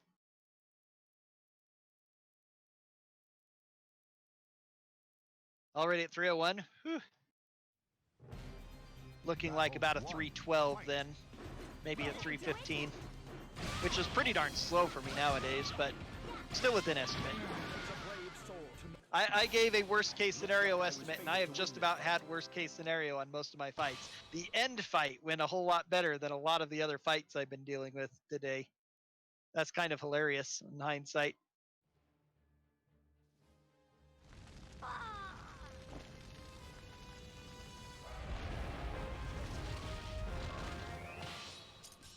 Okay, Shaq, we'll get you a last couple of fights before sending your minions to take care of the rest.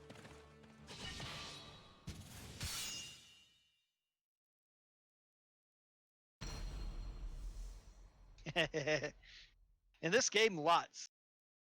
If everything goes right, I could easily get a 255 on this one. On this category, but everything has to go right. It's really hard for everything to go right in a 3-hour run. Yes, he decided to be relatively kind. Gave me a few licks to remind me that he's the alpha dog, and then said, okay, I'll be nice.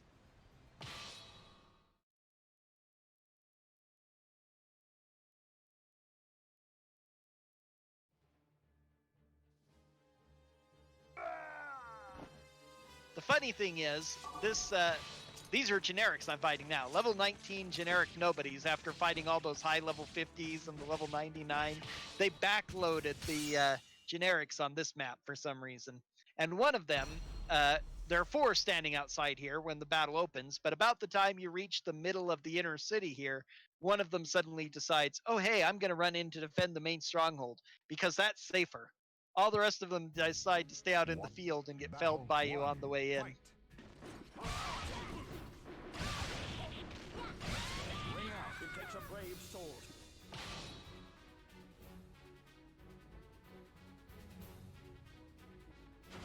Final battle. Fight.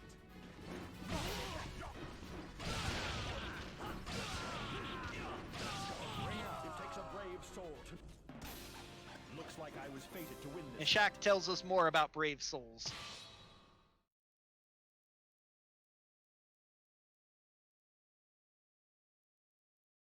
Only 78 wins? That seems pretty low. Usually I get closer to 100, but with 5 deaths, although I have more experience than I normally would because of fighting End.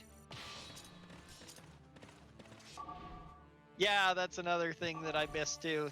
Doing those calls was great. My favorite is still from Soul Calibur 2 when you could make Yoshimitsu say, "Well done!" I just liked the way he said that. It just always tickled my fancy. I could never get enough of it.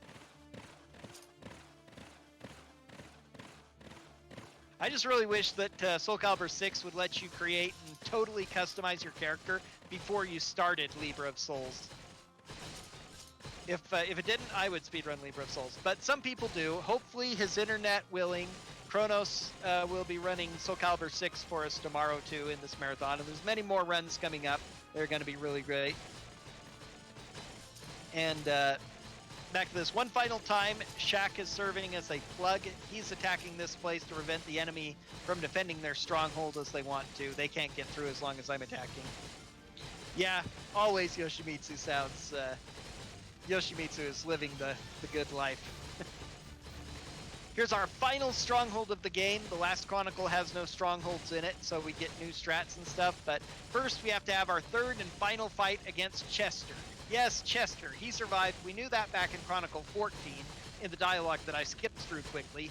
Somehow his hair has gone all white, apparently from near-death experience, and he's been serving as the Emperor's lapdog for the past year. So he's the final boss here. He's a level 60 sword master, but he is a joke compared to the other people we've been fighting because he just uses a wimpy dagger. And again, the AI doesn't use bombs nearly enough to make the dagger a scary weapon. He can kill me. Once again, the AI RNG in this game is the AI can at any time have any character, even the most generic normal person, decide I am the hero and beat you. But Chester is unlikely to be that hero. Dagger's just too weak.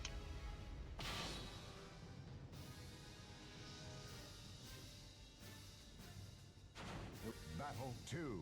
Fight.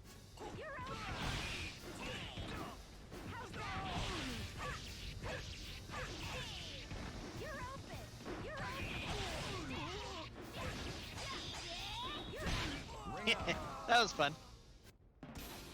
You're way too weak. Gets her up to a whopping 34. Rest of my characters should be in the 20s now. So I think I have one still in the teens. That's a little bad, but maybe she'll absorb some extra hits for me in the next mission.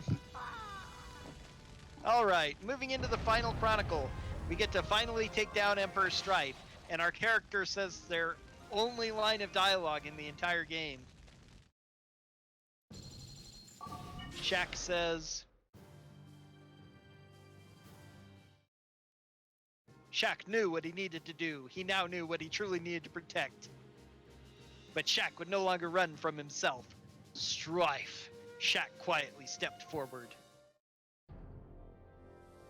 Okay, so now we're going to go to unit type infantry.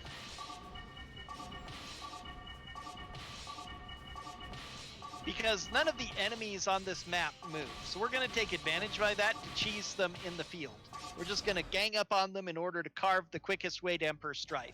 In that way, we get to totally skip loading screens and also RNG of the battles. Because these fights, people do a set amount of damage to each other. We don't want Shaq to fight Strife, though, because number one, Strife can pretty much two-shot Shaq, and if Shaq dies, I have to restart the Chronicle. And two, there's a cutscene that we see if Shaq fights Strife, and we don't want to see that cutscene because we want to. It's like the only cutscene in the entire game we can actually skip, so we want to skip it. I went the wrong way, but oh well, it's not a huge deal.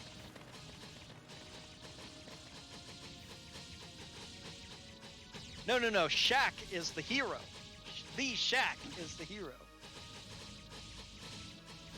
This is a very cool looking area, definitely. It's actually inside a building, but he's got these massive fountains here. If this was in higher quality, it would look, you would see some pretty awesome stuff with the way the water ripples and everything. Really good for PS2 era graphics. It's still in the earliest days of 3D, but it looks nice. The flame of these torches. Some of these other maps are pretty cool too, though. They have cows in the field and things. Got all these braziers here. Bring out pillars of fire and such. I'm supposed to be going right, but I forgot. This character has more hit points than this one, so it'd be faster to go through him. But the weird thing, when you're trying to use the D-pad or the control stick to move along these paths, it forces you in certain ways. And the weird thing is that it forces you to the right when you hit this middle section. There's no way straight up. It curves around the side, either direction. It just happens to curve a little bit. For whatever reason, it forces you left when you reach that point. When I remember correctly, I always prefer to go right through Alistor instead. You can see we're ganging up. He only inflicts damage to the first character who starts fighting him, while all 5 of our guys get to inflict damage at once. Yep. If you're missing the joke, Shaq Fu is one of the beloved games of the community. We have several Shaq Fu runners. It started off the marathon. It's also going to finish the marathon. And so in honor of that, I made the main character Shaq. Since you can customize characters in this game mode, create your own characters, I decided to make the main character Shaq because it fits in with the thing of it.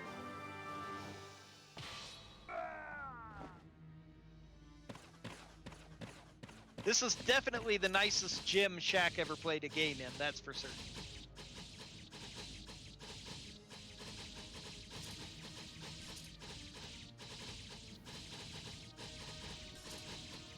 But yes, if you go to our Speedyfists Discord, the icon image of it is also Shaq.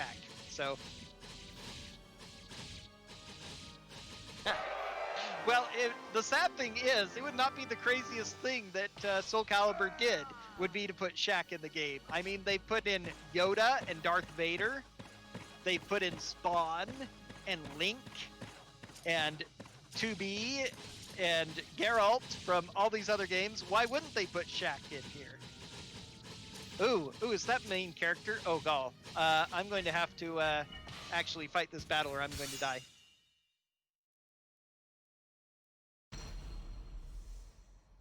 Yep. Yeah, Shaq is only in because I put him, but yeah, it totally would not be... it wouldn't be a surprise to see anybody in Soul Calibur. If they've appeared in any other game anywhere, might as well throw them in Soul Calibur. We'll find a reason for them to be in this world of swords and sorcery. Oh, God, this is going so awful.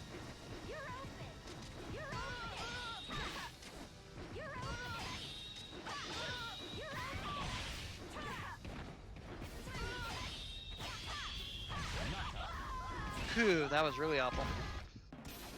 Yeah, they made Heihachi time travel. I mean, still the most crazy is Starkiller, Darth Vader, and Yoda in Soul Calibur 4. They were fun. Yoda was way too cheap, especially since he was so short you couldn't hit him with half your moves or ever throw him because he was too short to grab with the throw. But let's see. So who's got the most hit points left? All of my guys are severely injured. This is actually really bad.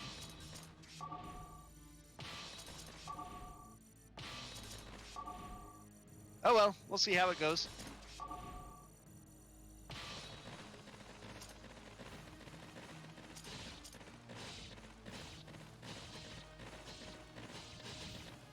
Of course, with the exception of Geralt, the guests that they're putting into Soul Calibur 6, like 2B, they don't really put into the story so much. They don't have a actual story mode of their own or any actual explanation of like, oh yeah, they're time traveling or anything. But they did for the storylines of the characters in Soul Calibur 2, Soul Calibur 4 even. Ezio Auditore is... I'm a bit sad that Ezio Auditore was in Soul Calibur 5 because he actually worked pretty well, but Soul Calibur 5 was just such an awful game in general that his presence in it was kind of overshadowed by the awfulness of Soul Calibur 5. And sadly, Soul Calibur 5's combat was good, but just the awfulness of the story and the fact that you didn't have anything else in the game. Not to mention what they did with the characters. A neat idea at first, but just what the execution was really awful. Watch the final battle. Essentially, yeah. Okay, final battle. Is Strife going to be nice to me today? He could very easily wipe me out. My characters are way too low. Oh, that's a good start. That's a good start. Time coming up here in a hopefully 10-ish seconds, depending on how nice he is to me.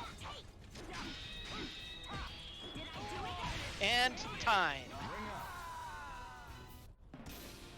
I'll take you anytime you want. Sub 315, give or take. We had some time pausing with technical difficulties in the middle, but it's an acceptable time considering how awful everything was. I came in underestimate, and not too far underestimate, so we aren't going to be way super duper ahead. Yeah, if you've never played Soul Calibur 5, you're definitely not missing out on the best of the series. But thanks, DBK. I try my best. So let's go ahead and we'll watch the ending real quick here.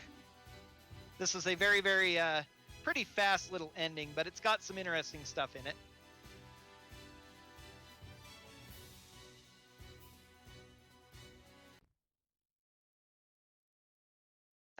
Do we have enough time to show about a 3-minute movie before we go on to the next run? Once we see this, there's something I do like to show off at the end of marathons if I get the chance. Awesome. Okay, so you'll see a little bit of Sofitia as well as a couple of other characters. This is extremely entertaining. And that's our last glance of Shaq off out of the flame burning building, at least.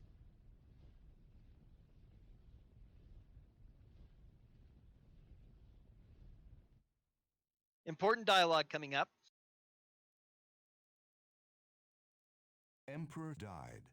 Both the evil blade and the holy Emperor blade died. disappeared Not Emperor into Strife, darkness. just Emperor. The empire That's actually his first collapsed, name, not his and title. the people were left only with devastated Now, lands and the we have to build a memories of the statue to terrible Shaq, war. and because it's Shaq, he has to have the best The statue people, ever. So however, eventually keep forgot the keep an eye out for hardships. this awesome They Shaq rebuilt statue. the raised The villages and sowed Shaq-Ju. new seeds upon the destroyed I don't know. fields. I'm trying. I'm sorry. Whatever.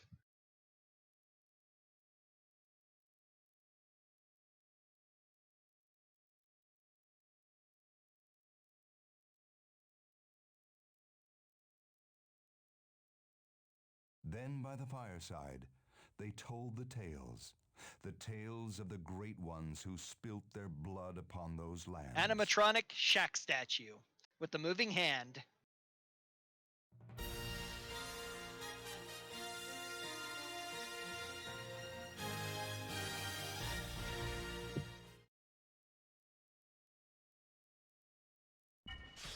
Also, game over. Thanks for beating the game. The legend will never die.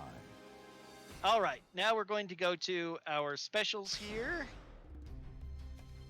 Welcome to the new stage of history. This is one of the best movies that any game has ever made. Just sit back and enjoy some of the wackiest stuff in Soul Calibur.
Oh, it gets better.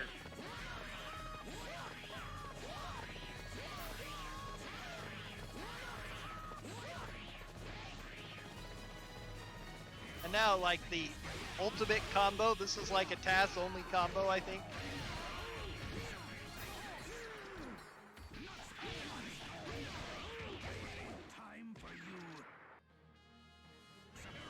Let's see that again.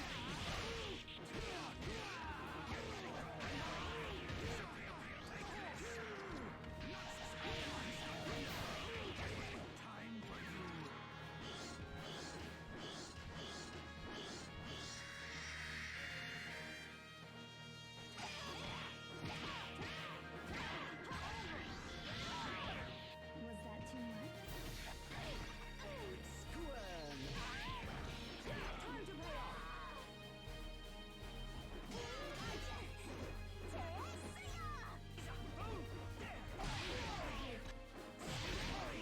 Yep, very briefly, and then it became the Ivy show.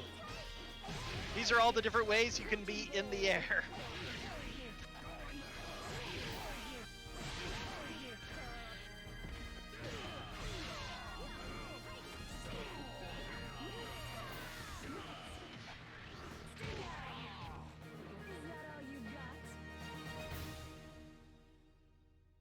Let's play.